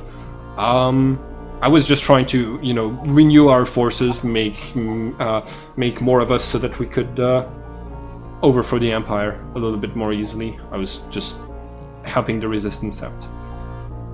Can you reload Roll20, Simon? Oh yeah. You think? Okay, because I think you're still stuck. Yeah. There's a thunderstorm outside my place, and I saw everybody drop out of Roll20, but then someone else said that they had the same problem, so I'm guessing it's just Roll20 acting up. Yeah. But I think it's fine now. We're back. So, and why do you think that Craniston told us that he thinks he can become the new immortal of light, of life, by being an exemplar of the rune, and the other one was? He told us 2 conditions. Having come into contact with the rune and being having a personality that fits the themes of the rune. Yeah, why do you think he thinks that? Alistair goes Because- like, I don't know what rune I touched, but I definitely touched one with my skin.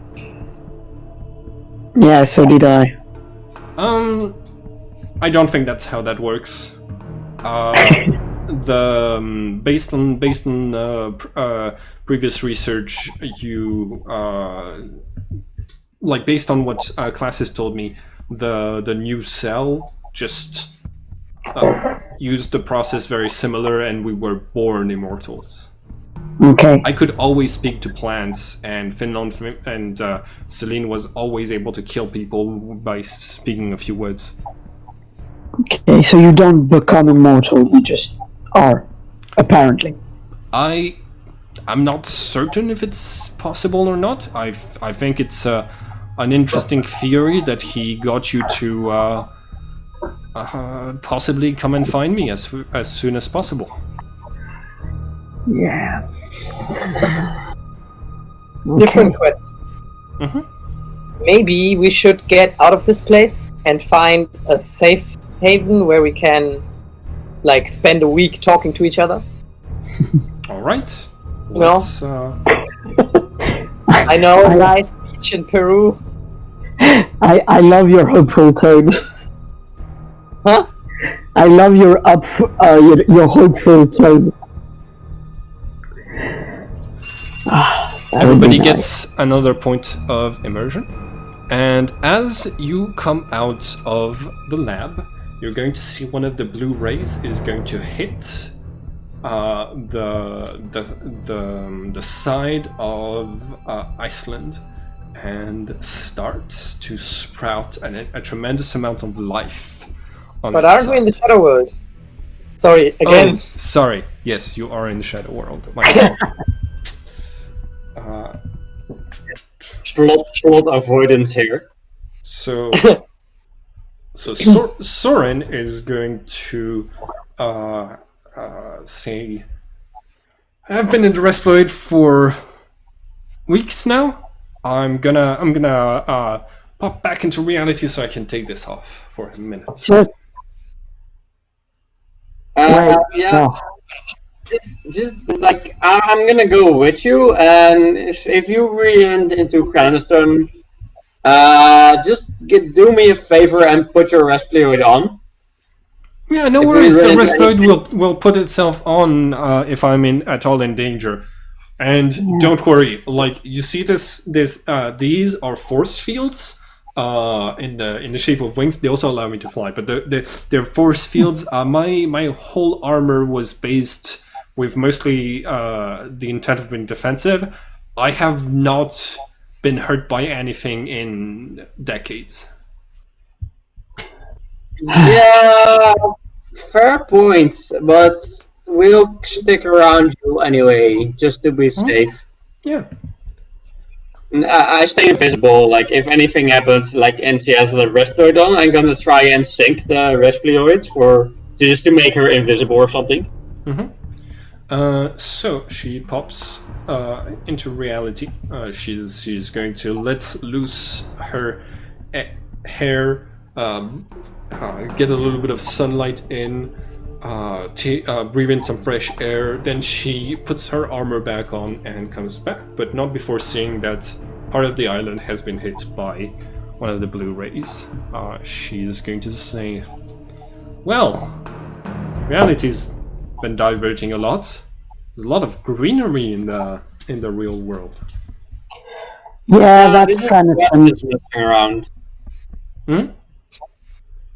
That's Crassus. He's messing around and like trying to sort of redo life on Earth, I guess. Classes?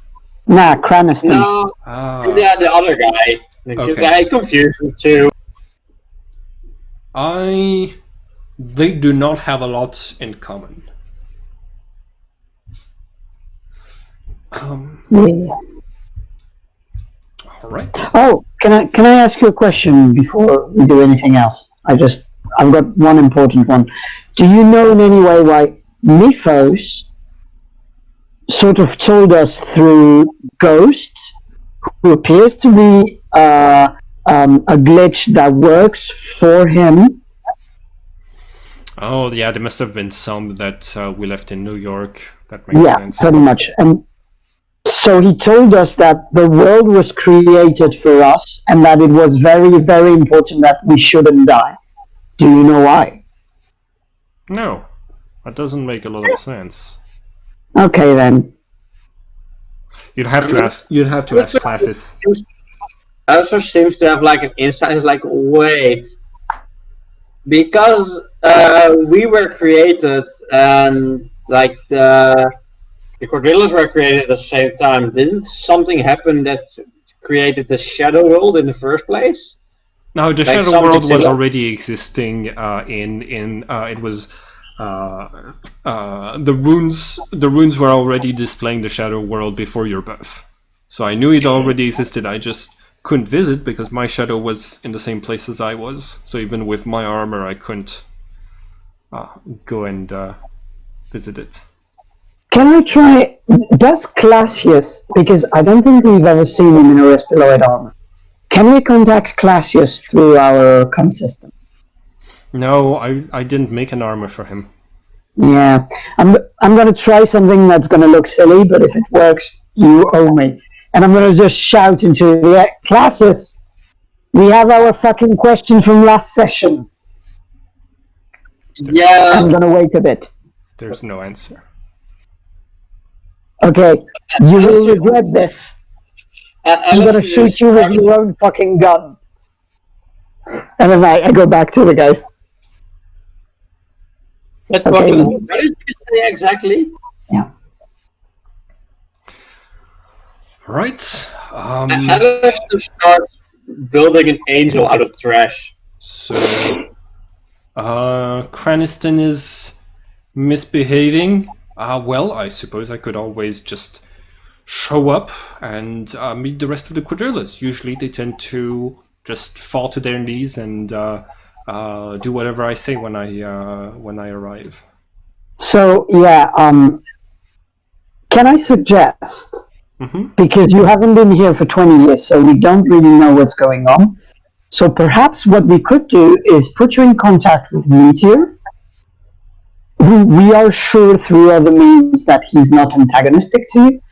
And then when he, brings you to the Quadrillas, we can do it from the ones that we can trust to the ones that we definitely can't trust.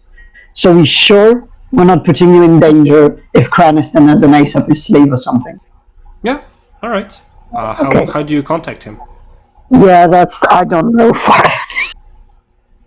When I talked to Meteor, he told me that he cannot give me a way to contact him immediately. I asked specifically for that also. Yeah. When we were in space, did I talk with him about like where the Quadrillas are usually living, like what their home is, like from where they're operating and things like this? Meteor mentioned a town in the Alps, in the center of Europe, where they practice living as humans, basically. Like the rest of Switzerland. Should we head back to our ship? If it's still there in the first place. Yeah. Are we still in the... No, we're in reality, right? Now you're in the shadow world at the moment. Okay. Yeah, Maybe we can't let's head contact to him. Europe already. What? And maybe let's head to Europe. Let's find a place in Europe where we can hide. Make a plan, and then we can go from there. Either find a way to get to space, to the moon, to fulfill our plans, or we talk to the Quadrillas. Yeah. Seems reasonable. Maybe we can get into the Mediterranean. I don't know. Okay. Southern So, France. Soren is going to be coming with you.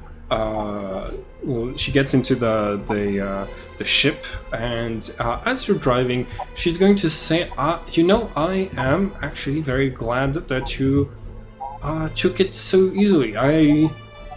I didn't tell anyone that I was making the trying to make immortals. I didn't tell your parents when I injected them. I kind of always thought that people would react more poorly to knowing that I was experimenting on kids, but That's just because there's a reason we have 2 medics on our team. Yeah. Plus, we're sort of used to immortals not behaving according to human moral standards. So, we've had, And lastly, perhaps by doing it, you saved a part of humanity. Perhaps not.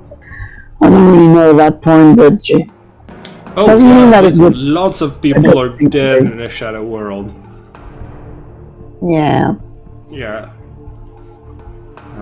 Did you know in the Shadow, Mythos gathered all of the runes, and he became practically a god? Yeah, we sort of deduced that. Scary stuff. Yeah. Oh, do you know Cosmic Rebirth? How many rooms does it currently have? It has 2. Well, it had 2 the last time I was there. I have no idea if they added any of this. Yeah. And do you know which 2 rooms? Yes. Probably Cosmos. Yes, and life. No, we had life. No, you didn't. It's called Rebirth. It's a mistranslation. It's the rune of life. And so the rune that we had, which one was it? What's that? I also think it was Chaos in the first place. Yeah, I also think it was Chaos, no? It could be any of them. How do you don't... Wait, okay. Wait a second. So, you had it, and you don't know which one it is? No. Okay. But why does... Listen, if I had done experiments to find out, it might have emitted one of the alpha waves that it does every now and then it would have been spotted, and then the Emperor would have taken it. So I didn't do experiments on it, because I'm smart. Yeah. And Edison is just like, well, shit. But we did experiments on it, right, Simon? In the laboratories, in the... You gave it to scientists, you gave it to the general to maybe do experiments with, and the general instead decided, I'm gonna use it as my ace in the hole for the evacuation plan. This guy was such an idiot. Holy shit. But he saved your lives. I don't think he really grabbed it though. But... Both of these things can be true at the same time. Alright, so you are going to reach the village in question in the middle of the Alps. Once you get there, you're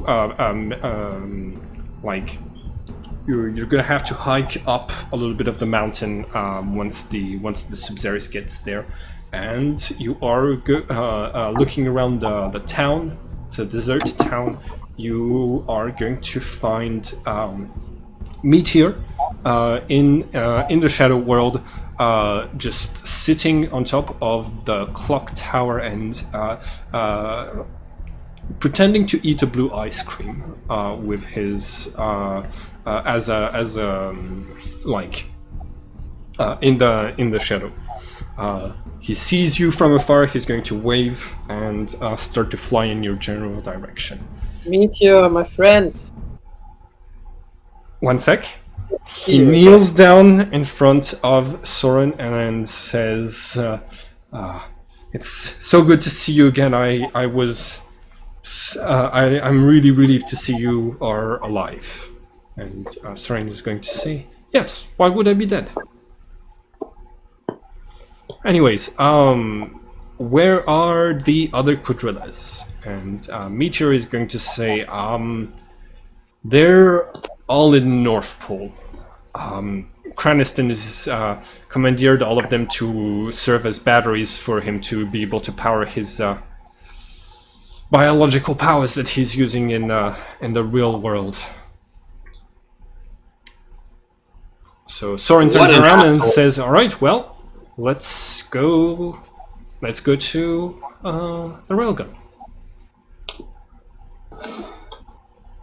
Okay. Are you sure it's a good idea to talk to all of the Quaduras right now? Yeah. Well, that's a good point. I know. It's like, you know what? We rebuild the base, there might still be a bomb or two left. Meteor. There's no need to kill them. They'll be nice once they meet me. Yeah, fair point. You see, Alisher, like, he produces a remote from his arm and he puts it back for a moment. Meteor is going to say, I mean, Raphael and Metatron both started being nice after talking with you, but Craniston stayed the leader of the Quadrillas and kept working for the Emperor, so... Like... Soren is just... Sorry. So I was right. I was starting to believe Soren's bullshit. Okay, so now we're in business. It's a bad idea. It'll be fine. It'll be fine. Don't worry. I just need to talk to Craniston. It'll be fine. Okay, we're gonna do something. Is that if we have to fight Craniston in any way, shape, or form, because you're wrong, which you may not be, but if it is the case, you're gonna owe us a fucking favor, okay? I'm just gonna go try and contact Wilfred meanwhile. Alright, I will owe you a favor when you fight Cranston. I'm also trying to contact Wilfred. Wilfred is still in Africa, I think is where he landed, and currently she's working with the other members of the resistance that they landed with and are trying to evacuate through Sydney. Evacuate the planet, basically. Mm-hmm. So not available to come and help you for the final battle. Wait, a final battle? So surprised. I'm sorry. What do you mean, Soren? No, that was Simon. Anyways. So let's go to the North Pole. All right, allons-y. As Classis always says, I'm sorry, I took some of his mannerisms just hanging out with him. He has such weird sayings, you know? I'm just gonna contact Team Omega, like, hey guys, where are you located now, actually? Did you make it north? We found a working pickup truck, and we're making our way across the Antarctica towards port. Okay, good luck. Wilfred is in Sydney. There seems to be an evacuation going on to evacuate the planet over there, but there might be a city close by to you guys. Just find something and get off the planet. All right, we will do the boss. I'm gonna turn to Meteor, and I'm gonna ask him. Oh, so wait, do you know where Fenlong Finger is? Oh, Meteor, right? Not Yeah. Meteor. I heard Meteor. No. Meteor is going to say, yes, Craniston took the body to the Emperor, and the Emperor had the body split into a few pieces and spread out on the moon, in the shadow of the moon. Then I guess we'll be going there next. Okay, so no sorry. We're going Let's go. Idris, everything kind of lines up with what Classis told you concerning the location of the.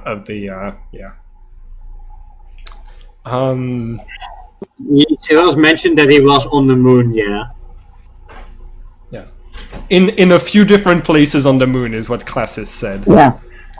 Alright, so you take the Subzeris once again and head all the way towards the North Pole. Once you're getting close to the base, you are going to see that in the Shadow World, the entire cavern collapsed, making it inaccessible through the Shadow World. Fighting freaking shadow. Okay. Are we at the base now? You've landed in Antarctica and you're near enough to the base to see that in the shadow, the cavern. Well, you were successful in blowing up the cavern, like you were trying to. Yeah, I blew it up in both worlds. In the real world, it's the roof of the cavern has not collapsed. And there are the holes. Still. Yeah. There's still the hole in the roof, right? Didn't the I may be wrong. Right. Basically, like the explosives did go off in reality, but they didn't collapse the roof of the cave. No, yeah, but I mean, there's still the holes the through which the quadrillas arrived. Yeah. Yes, when they transformed stone into white phosphorus. Also, there is a cruiser above the location, both in the Shadow World and in the real world. Doesn't one of them have a hole in it? Alex, can you see like if the base is populated also by humans, or are only quadrillas here right now? Alright, Alex, please make a chaos roll. Got it. Sorry. It's 20, right? Yep. Ooh.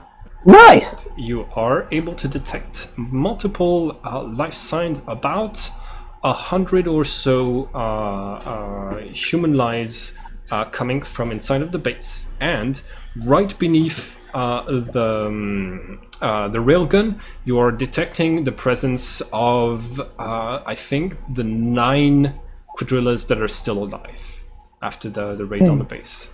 You see Alex throw out the remote and just start pressing the button on it.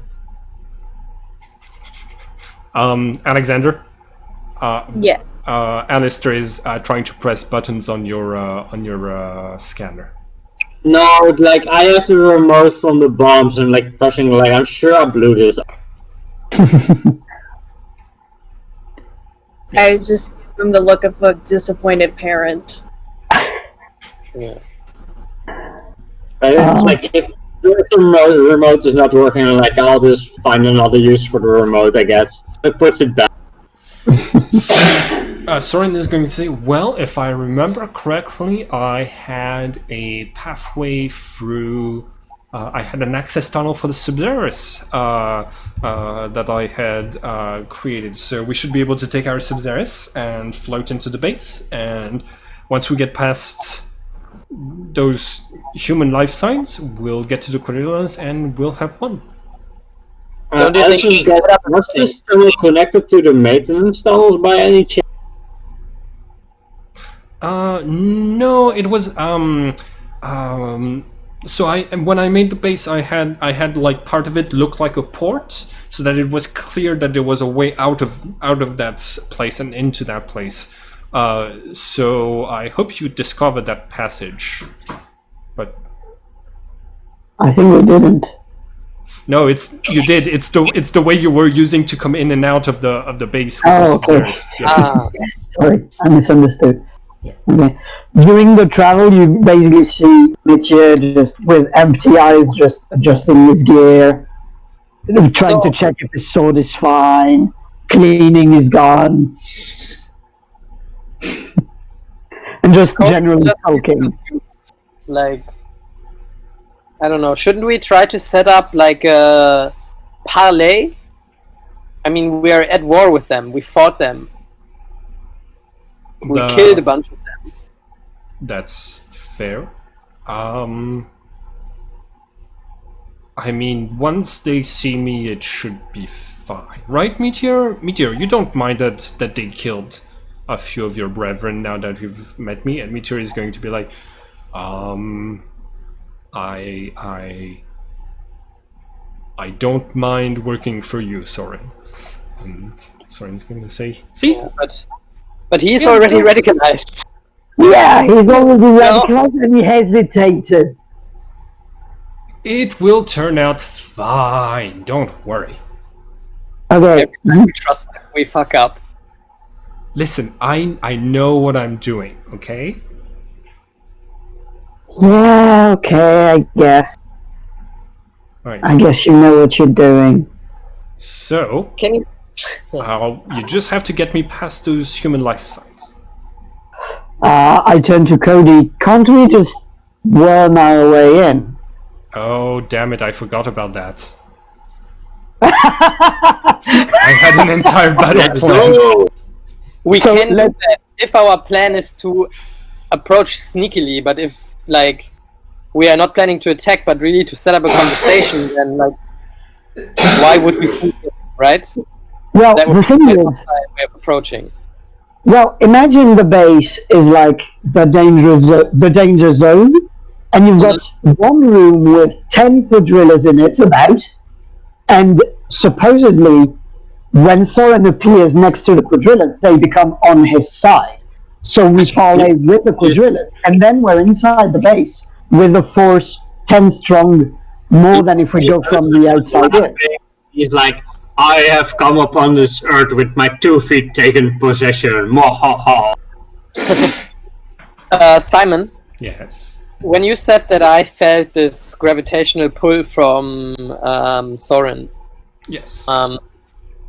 like, could I resist her though? Like right now, where I'm trying to convince her of something else? Like, is this something that, like, You I still have control over myself? You still have free will, so you are not going. You're not being forced to do any.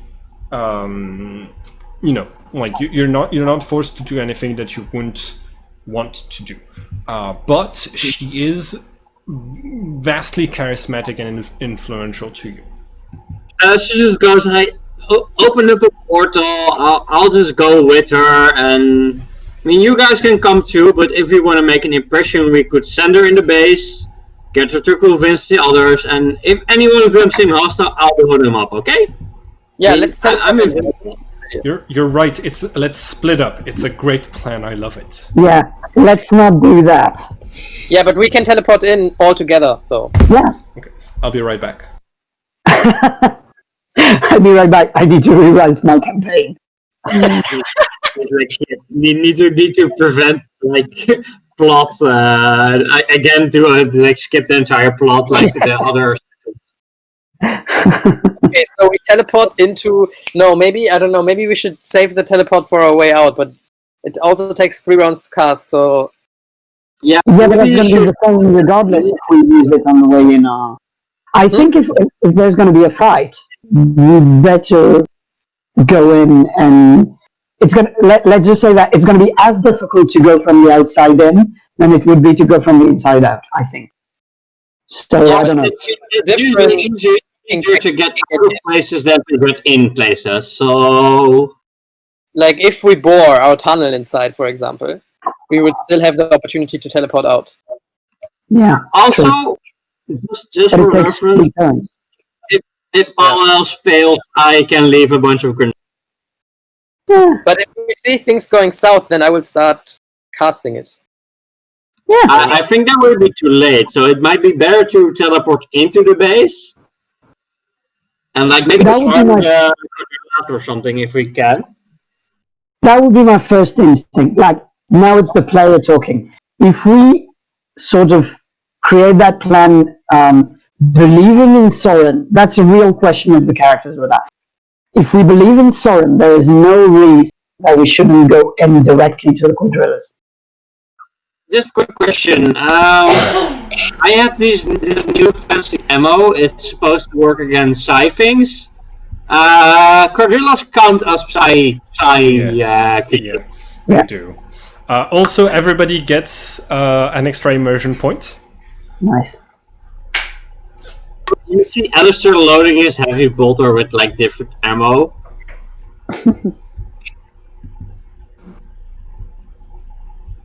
So, do we go in straight, or do we wait for the opportunity to teleport out rather than in? Actually, because it's... I'm sorry. I can't do this. Going in straight is not my style at all. But I will.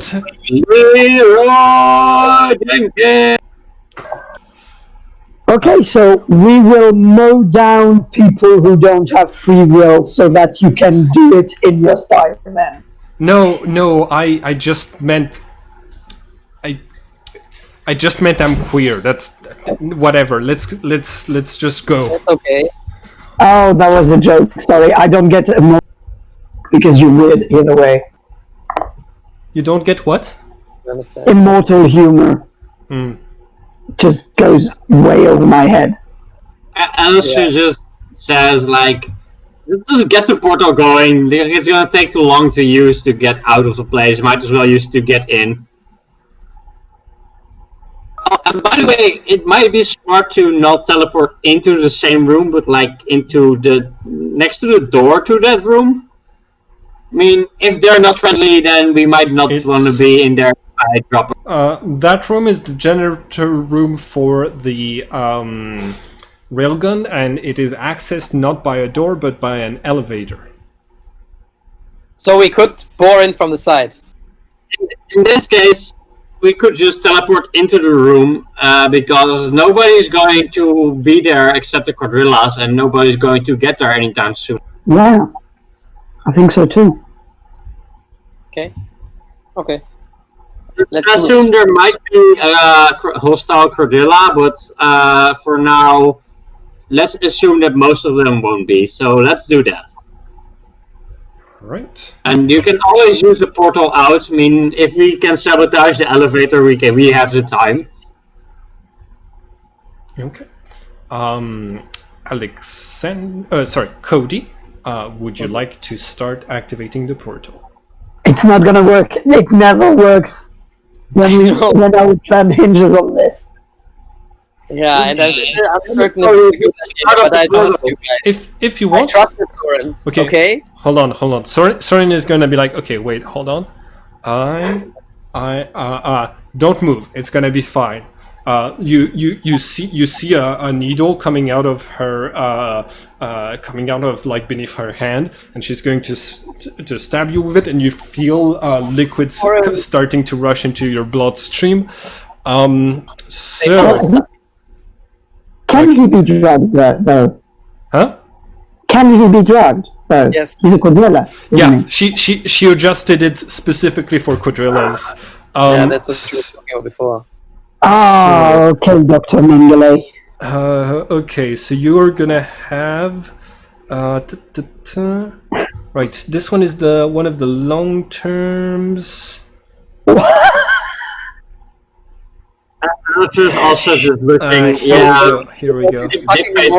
Okay, so there's alcohol that so you get a plus 53 to life.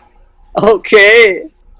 Like it's a temporary bonus, but you get a plus 53 to life. You can reroll failed life rolls, and your psychic rating is increased by 2. But no, there's no buts. Oh yeah, Okay, psychic so phenomena. you Psychic phenomena is augmented by 14. That's the side effect. Okay, Yeah. but the good thing is you don't need to push and create a psychic phenomena when you're teleporting. Yeah. Plus 14, you say? Yeah, on the shadow phenomena. Okay, just And what else? Sorry, I'm just gonna write them down so that I can remember. yeah. Go for it. Make the portal, and I'm just gonna run through and like with my bolter, but I'm invisible. I'm going to flank the quadrillas in case any of them act fishy. Okay. Life plus 50, and then there was something else, right? Life- Psi rating. Yeah, your psychic rating is augmented by 2. And that's just like 4 of the drugs that she has. She has more than this. It's plus 53 to your life. So Yeah, like the color of my black helmet is like starting to change and going really weird. And I would like to try There's still a dick on it, by the way. All right. Huh? Okay, so if I remember correctly, yes. If I remember correctly, those are not the ones that are likely to make you unconscious after 15 seconds. You'll be fine. Nice.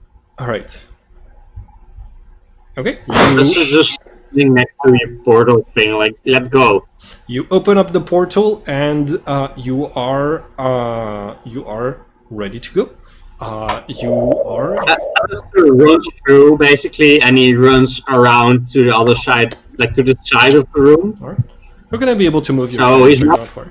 So you're going to open the portal right in front of where the elevator should be, and once you enter the room, you're going to sense that all of the other quadrillas are inside of the generator, but Craniston is not, and he's standing there ominously, floating in the air, accompanied by 2 wolves made of blue electricity.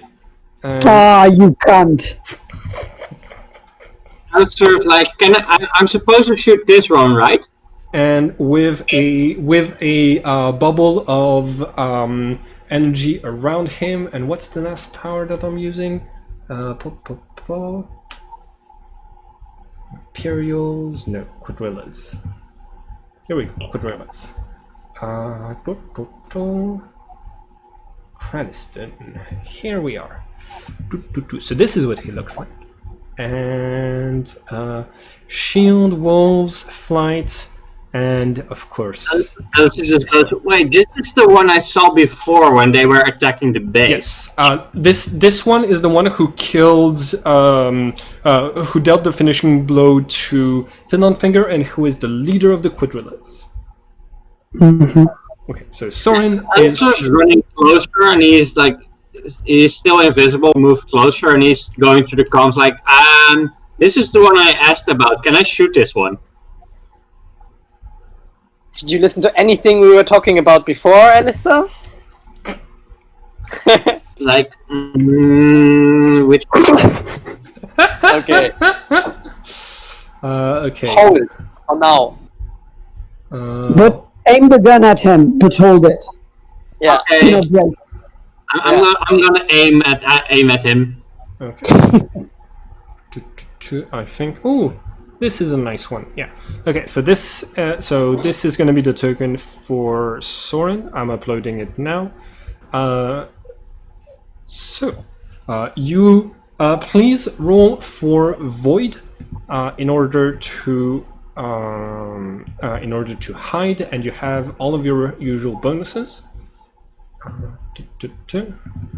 Oh man, your maps are amazing, Simon. Thank you, and I didn't make them at all, but I appreciate the compliments nonetheless. I have. Oh, he doesn't spot you. Okay. So far. And you had a plus. Oh, yeah, you had a 52. Okay. Right. The portal he has spotted. So once you're coming through the portal, if you don't have the chameleonine cloak, you are being spotted by Craniston. I was running ahead of the others, basically. I was already invisible. He's going to turn towards you and says, "A portal.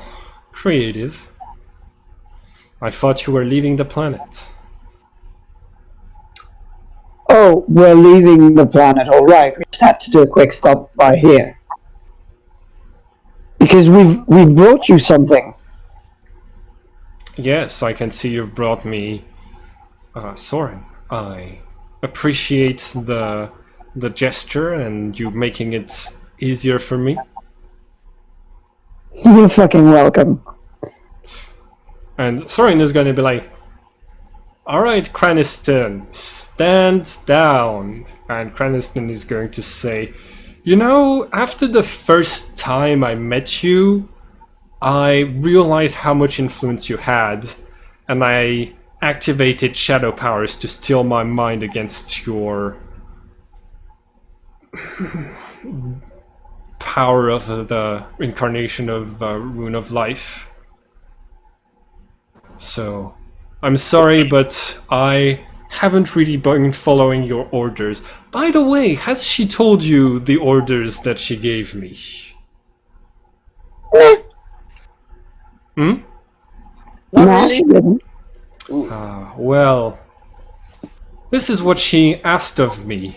She gave missions to the others, specific to help her on the long term, but to me, she said that I was to try and train you.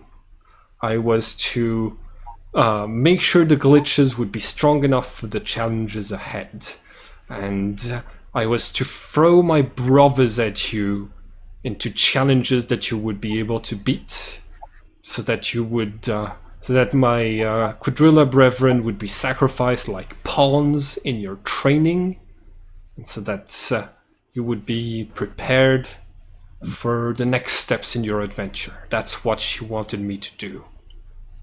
If that's true, then Soren. Just like, Hmm? yeah, what this guy is saying isn't making sense. Soren is gonna be like, just give me the green light when I can shoot. She's gonna turn around and say, "Okay, Mitya, I knew there was gonna be a fight because he was supposed to fight you and train you, but now, I guess I really owe you the favor." I tap her on the shoulder and I look at her. Soren, from a human's point of view, you are one of the worst cunts I've ever met. You're a horrible person, you do horrible things, just live with it. I hate you. And I'm going to turn to Cranston and take out my sword. Also, just like, I think she owes us more than one favor. We only agreed on one. Alright, well, let's roll initiative and let's start this fight. Yeah, Alistair is, before we even get started, Alistair's like, Alright. Can I finally shoot him? You can shoot now. I hate her. She's horrible. You guys know that you can roll initiative with your crossbows if you like, right? Can Alistair shoot before initiative, basically, because he was already waiting for it? Yeah, but like, so was Cranston. Cranston was waiting for the moment that the fight was gonna start, so everybody rolled initiative to determine. Also, how does aiming work exactly? How does what? How does aiming work exactly? Can I full auto? How does what work? Aiming. Aiming weapon. Aiming gives you a plus 10 for every half action that you spent aiming, to a maximum of plus 20. So you do get you have been aiming, so you do get a plus 20. Okay. In that case, I'm also pretty close, I guess. Let me check. Okay. And Alexander, did you roll initiative? I did, but I forgot to hit my token. Okay, it's Wait, fine. I'm only 12 feet away from him. Is that like 3 meters? Oh, hold on. I'm gonna change the map to meters. 12 feet is 4 meters. Yeah, because I'm really close. I'm basically on the outcropping near him. Okay, give me Is one. this considered point blank range? Because I have 150 meter range. Point blank is 2 meters away. Yeah, point blank is 2 meters away, and you're 7 meters away. So you're short range, you have plus 10.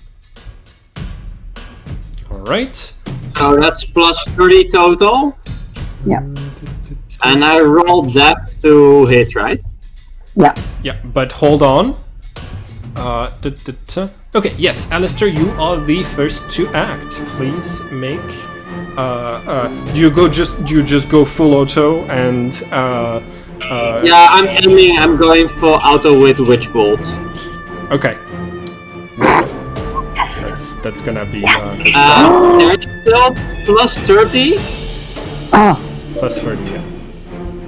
And I am wondering if I could just like spend immersion points to just basically hit with everything. Okay. You can spend 1 immersion point to boost it by an extra 30. What facts of the Sollipsis do you want to use, and what does it do? Can I use more points, like 2 or 3? Let's see. Your I could boost it to 100, right? yeah, you could spend 2 to augment it by 56.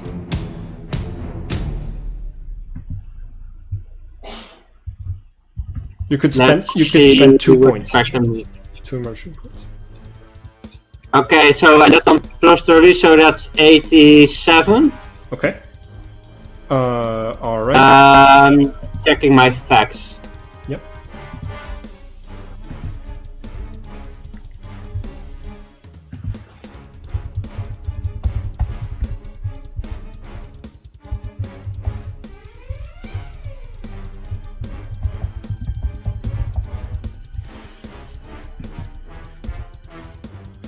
By the way, like, this is one of my favorite maps. I've used it like so many times in my campaigns. Literally, if you watch my channel, you will find like every campaign has used this map at like probably once. Not every single one, because D&D and Anima don't really have. No, I did use it in Anima once. Yeah, Anima definitely has somewhere something like that. Yeah, technology like under Yeah. So, Alistair. Yeah, I think I'm gonna go with. On the side note, my thoughts tend to wander off mostly because I'm trying to multitask by default, and I forget to switch back to what I was doing. So basically, what this goes like, I'm aiming at him. I am just like switching something weapon on and off, and basically increasing the ammo capacity or something. Okay. Can you repeat to me what the fact of the Sollipsis is? On a side note, my thoughts tend to wander off mostly because I'm trying to multitask by default, and I forget to switch back to what I was doing. By default. Right. So I'm basically really focused on aiming, and I'm going full auto, but still like focusing on. Okay. Yeah. Is there like what's the visual? Is there an extra hand that helps you by stabilizing your gun that appears or something like this? Yeah, it's basically like just like the gun is like a stabilizing part. So while I'm aiming, it seems to be like anchored in place. Okay. So you roll a total of 87. That means 9. What is your 9 of them hit? What is your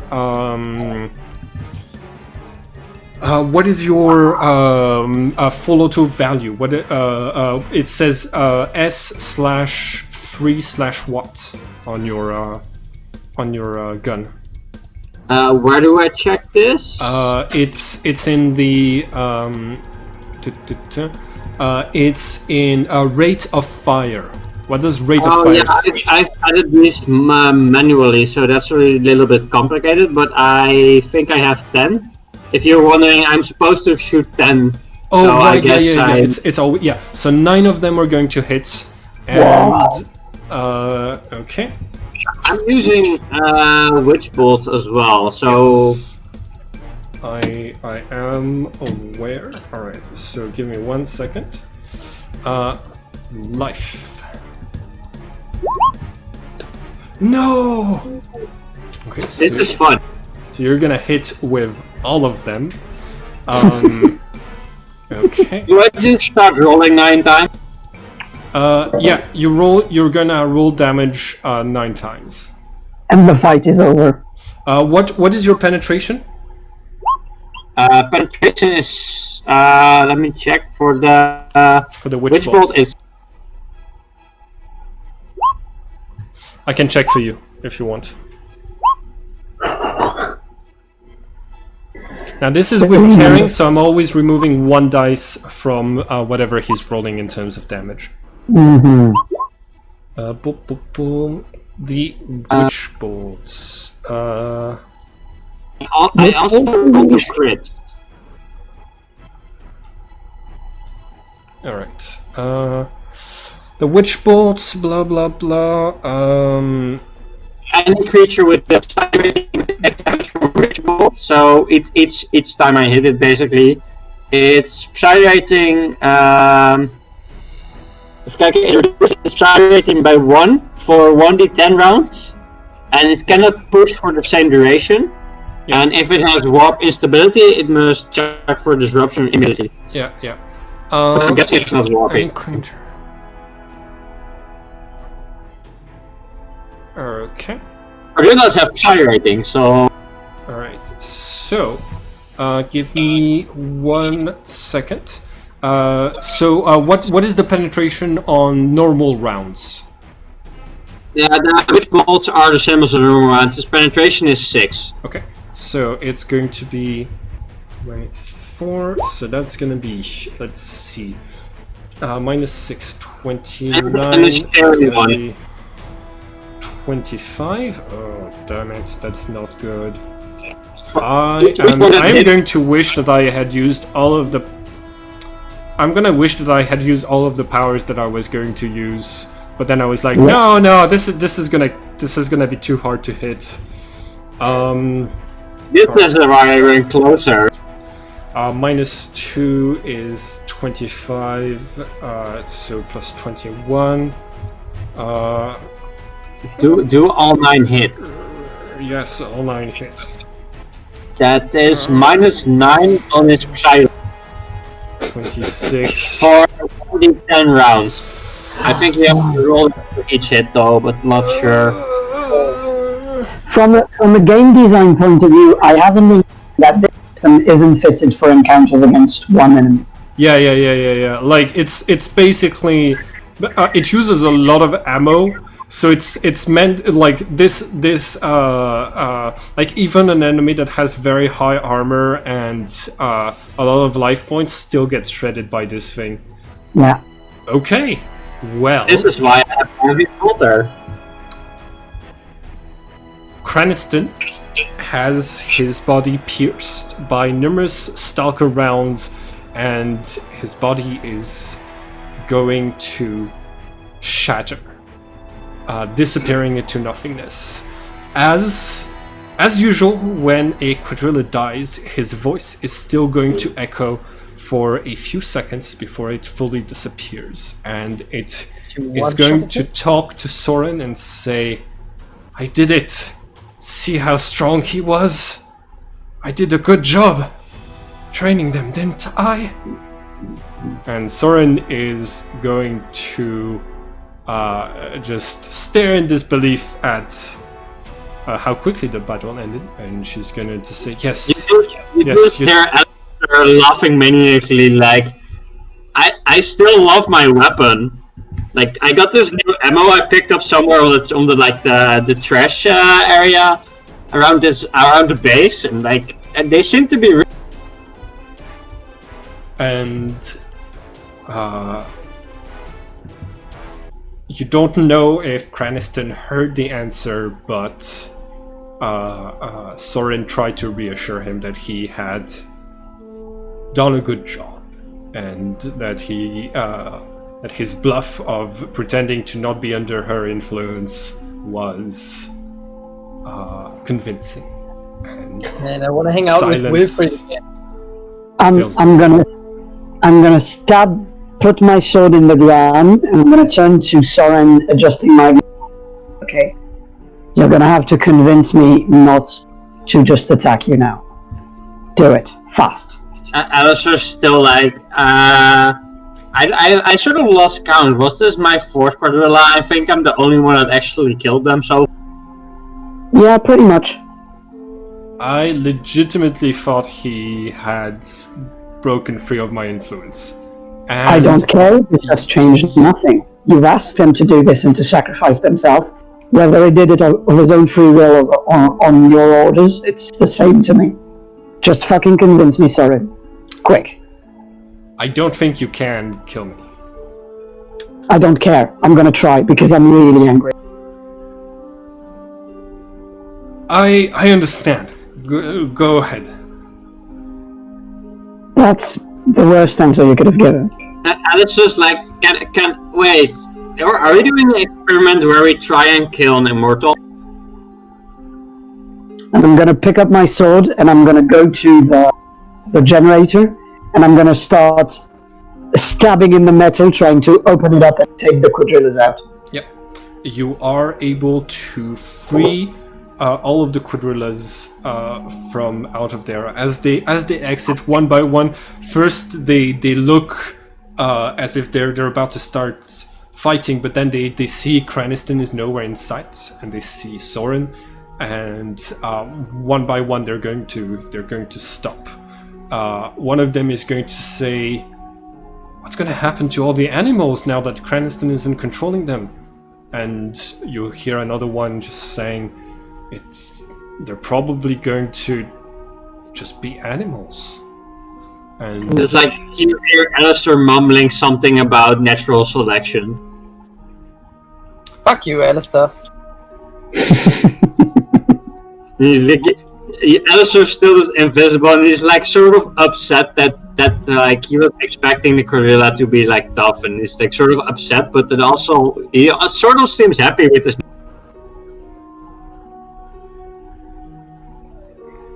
7 times 4 was gonna be 20. Yeah. See, hold on. If I had made,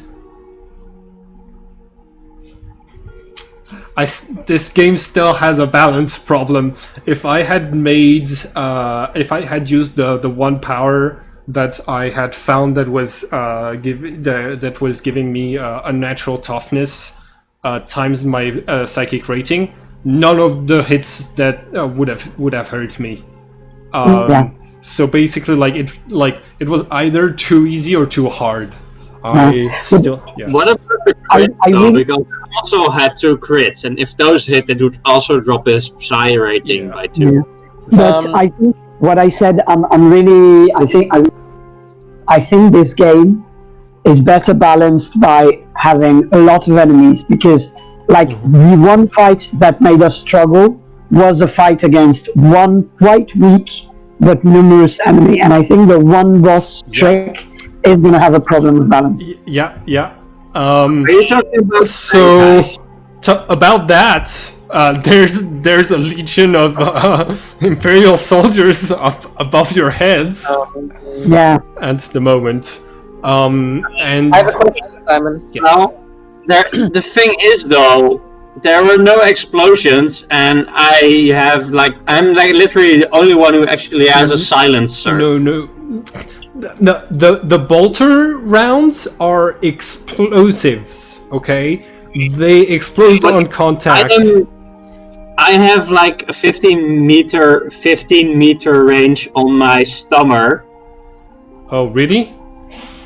And I was within 7 meters of the guy. Oh, he was basically inside my range. Alright, so, the sound dampener did its job. Nobody above is alerted. Simon? Yes? Sorry. When Soren's influence or charisma came upon me, did this feel to me like it was a shadow power? Like, as if she was actively concentrating on this? No. No. Like, you don't think she'd be able to maintain a shadow power in her sleep, and you know she must have slept at least once since she met Craniston. Who knows? I am going to attack her. Okay. Can I try and make a bladed attack to just hit a part of her armor, a wing? Yeah. And not actually harm her if I succeed, but just leave a dent in her armor? Yeah. Okay, then I'm going to try that. Go ahead and make a death roll. I think she's not gonna dodge because if she does, I think there isn't a lot of ways you could actually hurt her. No, Unfortunately. please let it out. I just want to try. Mhm. And there's like the stammer just for reference, but it's mostly for silent move stuff. But I think it was because I had like the extra concealment test and stuff. And I'm just trying to look up because I think I didn't bother copy pasting the entire thing, but it had like an area cancelling effect. Mm. It's I'm just checking for reference. The stammer journal in south vents to cancel out ambient sounds and noises Yeah. made by moving personnel in the small area. So that's what I think because I had that and I was like within 7 meters of the enemy. All right. Yeah. Roll for your damage, Mitya. Okay.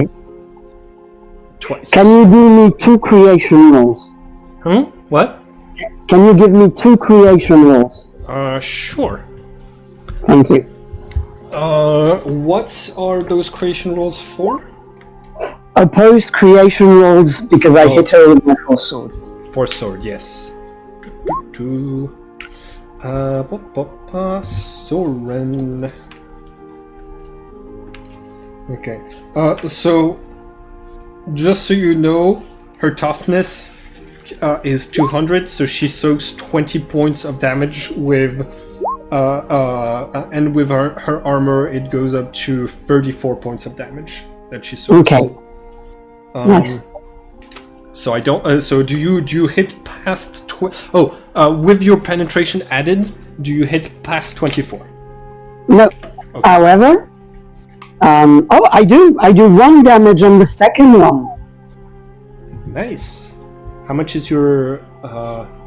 Because my penetration is 7. Okay, so you do reach 26. 25, I think.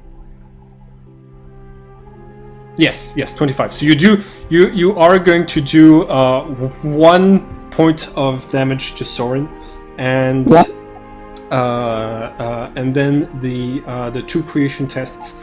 I need to find. We just have to do 1 because I did damage on only one of my attacks. So the first one, the creation 59, she's going to do a contested test against this. Gotcha. Soren, creation. Here we go. Okay, so how many degrees of success do I have? Ooh. I rolled a 95. I rolled poorly. You have 3 degrees of success. So I do 3d10 damage that is unaffected by our defenses. Oh jeez. Even her toughness? Yeah. Oh jeez. I do 17 damage, one of which is a critical. So roll for critical. It's going to be energy damage. I think I actually had hit the 2 attacks because I have plus 1d5 because I was charging, but that's irrelevant now. I just wanted to do some damage to her. Yeah. So How do I roll for criticals? Yeah, I remember. It's a weapon. So, criticals. As soon as it goes over the sound system, like, this seems to be working, I guess. I mean, you guys are starting to copy. And it's not a 4, it's a 7. Oh, yeah, because you get bonuses. Okay. Yeah. What was the dice roll that you made to hit with that attack? So it was. Let's say it's the first one. It was 92. 92 is going to be the one of the legs, I think. Yes, 92 is the left leg, and you rolled a 7 on the energy. The energy attack fries the leg, leaving it a mess of blackened flesh. The leg is broken until repaired. The target counts as having lost the leg.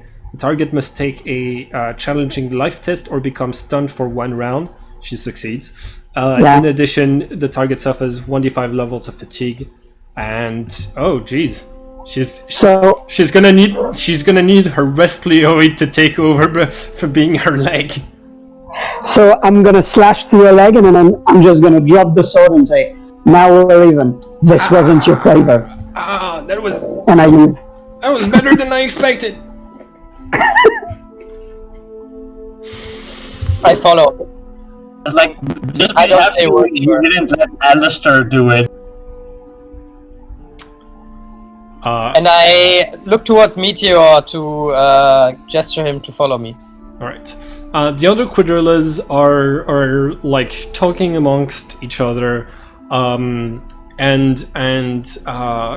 Soren explains the situation to them, and they kind of they're going to, like, yeah, no, she has enough life that like she can just. She has a lot of vitality, so she basically just ignores the fact that her leg is missing and just goes on to talk with them with her usual cheery demeanor. And she tells them basically like on the floor, right? Craniston, like the way that Craniston used his powers to spread life, it wasn't to become the incarnation of life, it was to repopulate the Earth and to make it a viable haven once again for humans to be able to live in, so that's why he was pretending to basically do this, and why he was the only one with control of the animals, so that once he died, the animals would all just be free. And you said you were heading out, Mitya? I think I'm just heading away to the elevator. Okay. I'm not going out yet. All right. Like, shall we just, like, I'm a little bit left unsatisfied. I mean, this took a little bit fast. Do we go and kill the Imperials up top floor? Alistair, murder is bad. Yeah. Especially murder of people that don't have free will. But they're the Imperials. They're the guys that shut the base up. Okay, actually, never mind that. Maybe we shouldn't. And he just like starts mumbling like, I think they're working for the Imperials, but they're taking orders. They're just random guys. Yeah. And you're gonna have to fight a lot of people in the Alistair, so... No. That's just, yeah, I just remembered, I think I did more harm to the base, but then again, do we want to try and take a cruiser? And he's like, all excited, and he's like... Soren is going to come towards you and says, no, there won't be a lot of fighting on the moon.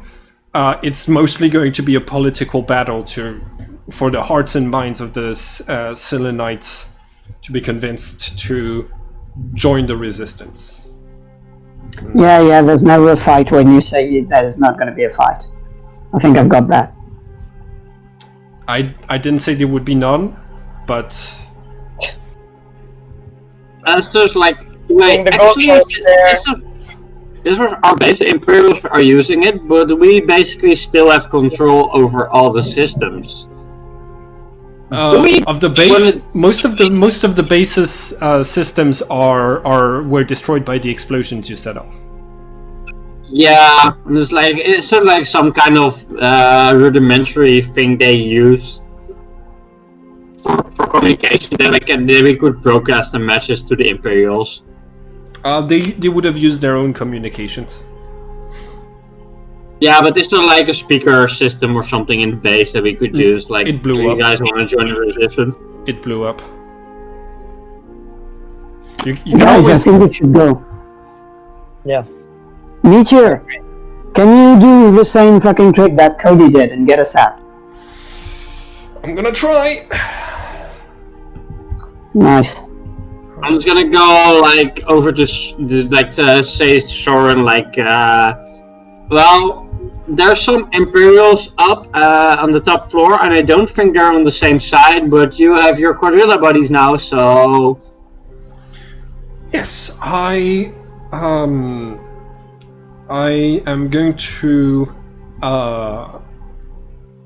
find my own way to the moon. I understand that you're still angry at me. The reason I did this, the reason I thought you would need preparation and training like this is Classis has told me that the dangers up ahead are more than you could imagine, and it's very likely that you will fail because you're going up against creatures that are practically divine. I thought we needed to win at all costs. And to win at all costs, people needed to die. There was no alternative. I understand your rhetoric. I just don't agree with it. I think you're a shit person. I think you're a monster just as much as... But that's just my opinion. As long as you can sleep at night, you'll be fine. Just don't continue arguing with me because you're not going to continue. As just like, I think she still owes us a favor, but maybe we should leave that for the future. Alright, yeah. So Meteor has activated the portal, and you are able to leave the base. Once you exit it from the real world, you're able to see the greenery everywhere, the last efforts of Craniston to make the planet livable again have come to fruition, and the animals do not speak his voice anymore. Far above you, the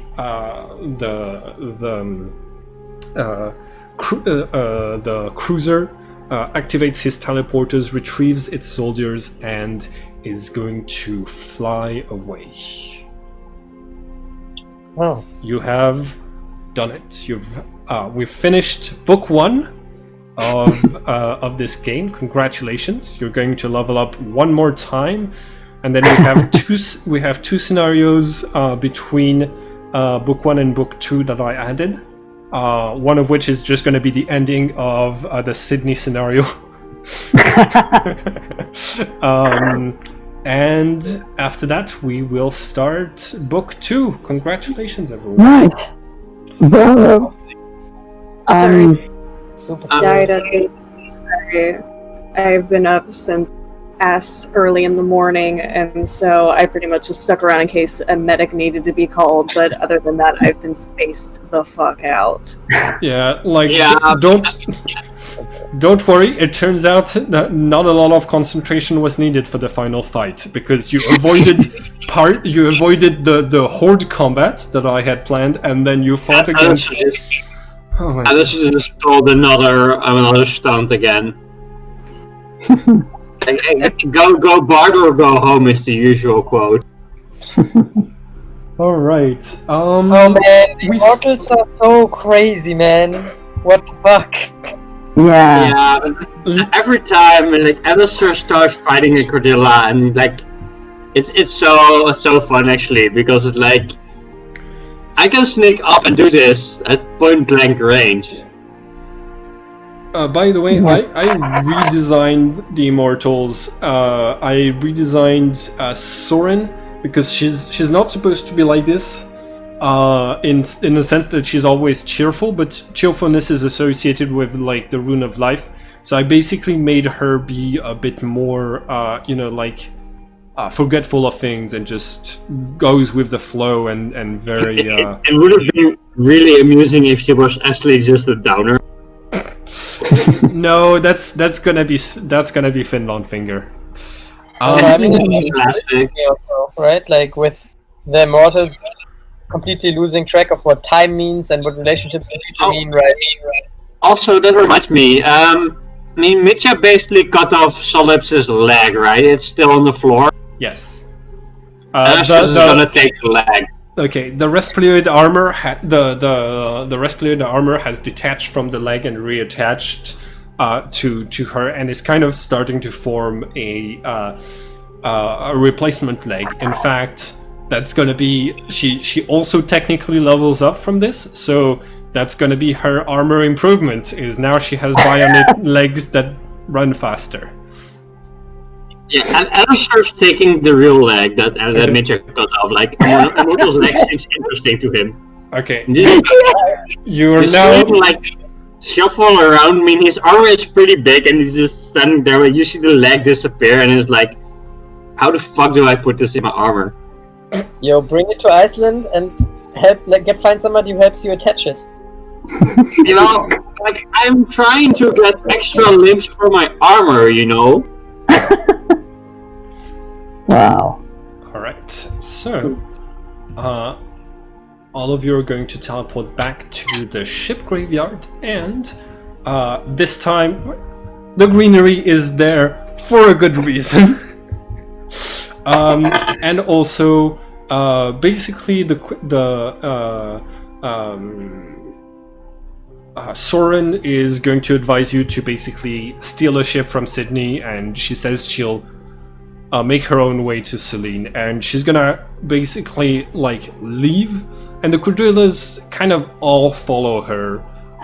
And after a few minutes of them just walking on the beach, you're going to see that they start to create this large bubble of blue energy, and they're going to lift up the sand and start to fly up towards space. Nice. Good trick. And so it's just the four of you. I just realized something, guys. I think the world has a fucked up sense of humor because From Longfinger's real name is Celine, right? So we're gonna find Celine on Celine. Oh my god. Yes. His name is actually written like this, but I hadn't realized up until this very moment. It's fun. Oh. We all love our fun. Well, I guess there's some depth to the way this game was originally made. Anyway. Man, I don't know if I want to work for Soren. You don't have to. She doesn't have to be your boss. That's the whole point of there's no more chain of command in the Resistance anymore. You're kind of just... You see what that did to Alistair. I think the Resistance is done. Like, if the General disappeared and the new head is her, with her morals, then what the fuck is this Resistance about? She's not gonna be the head. She kind of left the Resistance for 20 years while you were growing up, because she wanted to do experiments. She's not going to be she's still gonna be in charge of the quadrillas because of the influence that she has over them, but she's not gonna be in charge of the Resistance itself. So okay, so we still have 40 minutes. We could play the next scenario, or just whatever your characters want to do after this glorious victory. Well, Alistair is just still like, I love these new rounds. I'm still not entirely sure what they actually do, but you love this they're new supposed to drop the Psy rating basically, and like, I kill the thing with the Psy rating, so it doesn't really matter. Right. Yeah. So, you guys are standing on the beach. The clouds ahead that have been there for centuries are slowly parting, and the sunlight is once again touching the earth.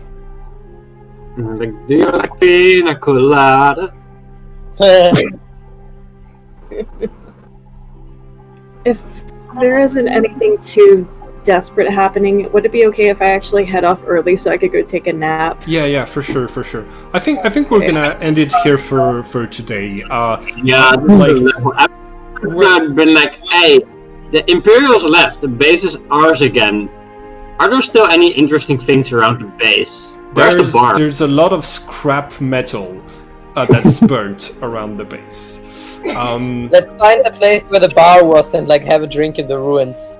Yeah. I was trying to look around at the scrap metal as well, because he's trying to basically build a map. You're gonna need to have Cody make the drinks with shadow powers because there's no alcohol left, but you are going to go back to the center of the base and drink a glass in the middle. Who? For a moment, you see Alistair disappear in the sight, and when he somehow comes back after like 5 minutes with an actual bottle of rum. I forgot I had this stashed over here. Nice. All right. Do you dedicate your drinks to a person? Oh! Alistair is just like, hooray! He just starts singing then. And like, I will make a toast and just go in honor of all the people that have died in this bullshit fucking war because 2 people are just bored and want to fight it out. I'm gonna drink. And be a general downer for the rest of the evening. Alistair is looking around if he can somehow fix like music or something, like from the remaining cables and stuff. Yeah. You see him rummaging around the base, like he's really happy actually that he now gets to loot the The general wouldn't let him, and now he's like, yes. Alright. I'm gonna make one last remark. I told y'all that I kept Soren from being present throughout the whole campaign because I thought it would be more interesting to look for her. But the fact of the matter of the way, like, her telling the Quadrillas to basically sacrifice themselves to train you, and her doing experiments on your embryos, is kind of still things that need to be part of the story for the story to make sense in a lot of ways, because some Quadrillas survive this event and go on to keep having an influence on the rest of the campaign. So even with her not being present and withholding information for the entire first book, she's still not a very relatable character. And I think that's still a good thing, because the Immortals are not supposed to be that relatable. They're technically they're supposed to be incarnations of pieces of my mind as the game master. That's why all of them are queer in some way. But the like they're supposed to be like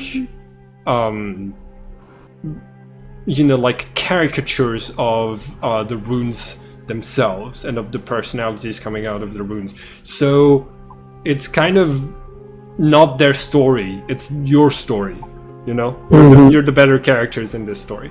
Anyways, I'm gonna stop the recording now. Have a great day, everyone. Hi everyone, and thank you for watching this video. If you want to keep up with all of the adventures on this channel, don't forget to subscribe and click the bell button so you can get a notification each time we upload the next episode of this story. And it would be very nice of you to like and share the video to help this channel grow. Have a nice day, everyone.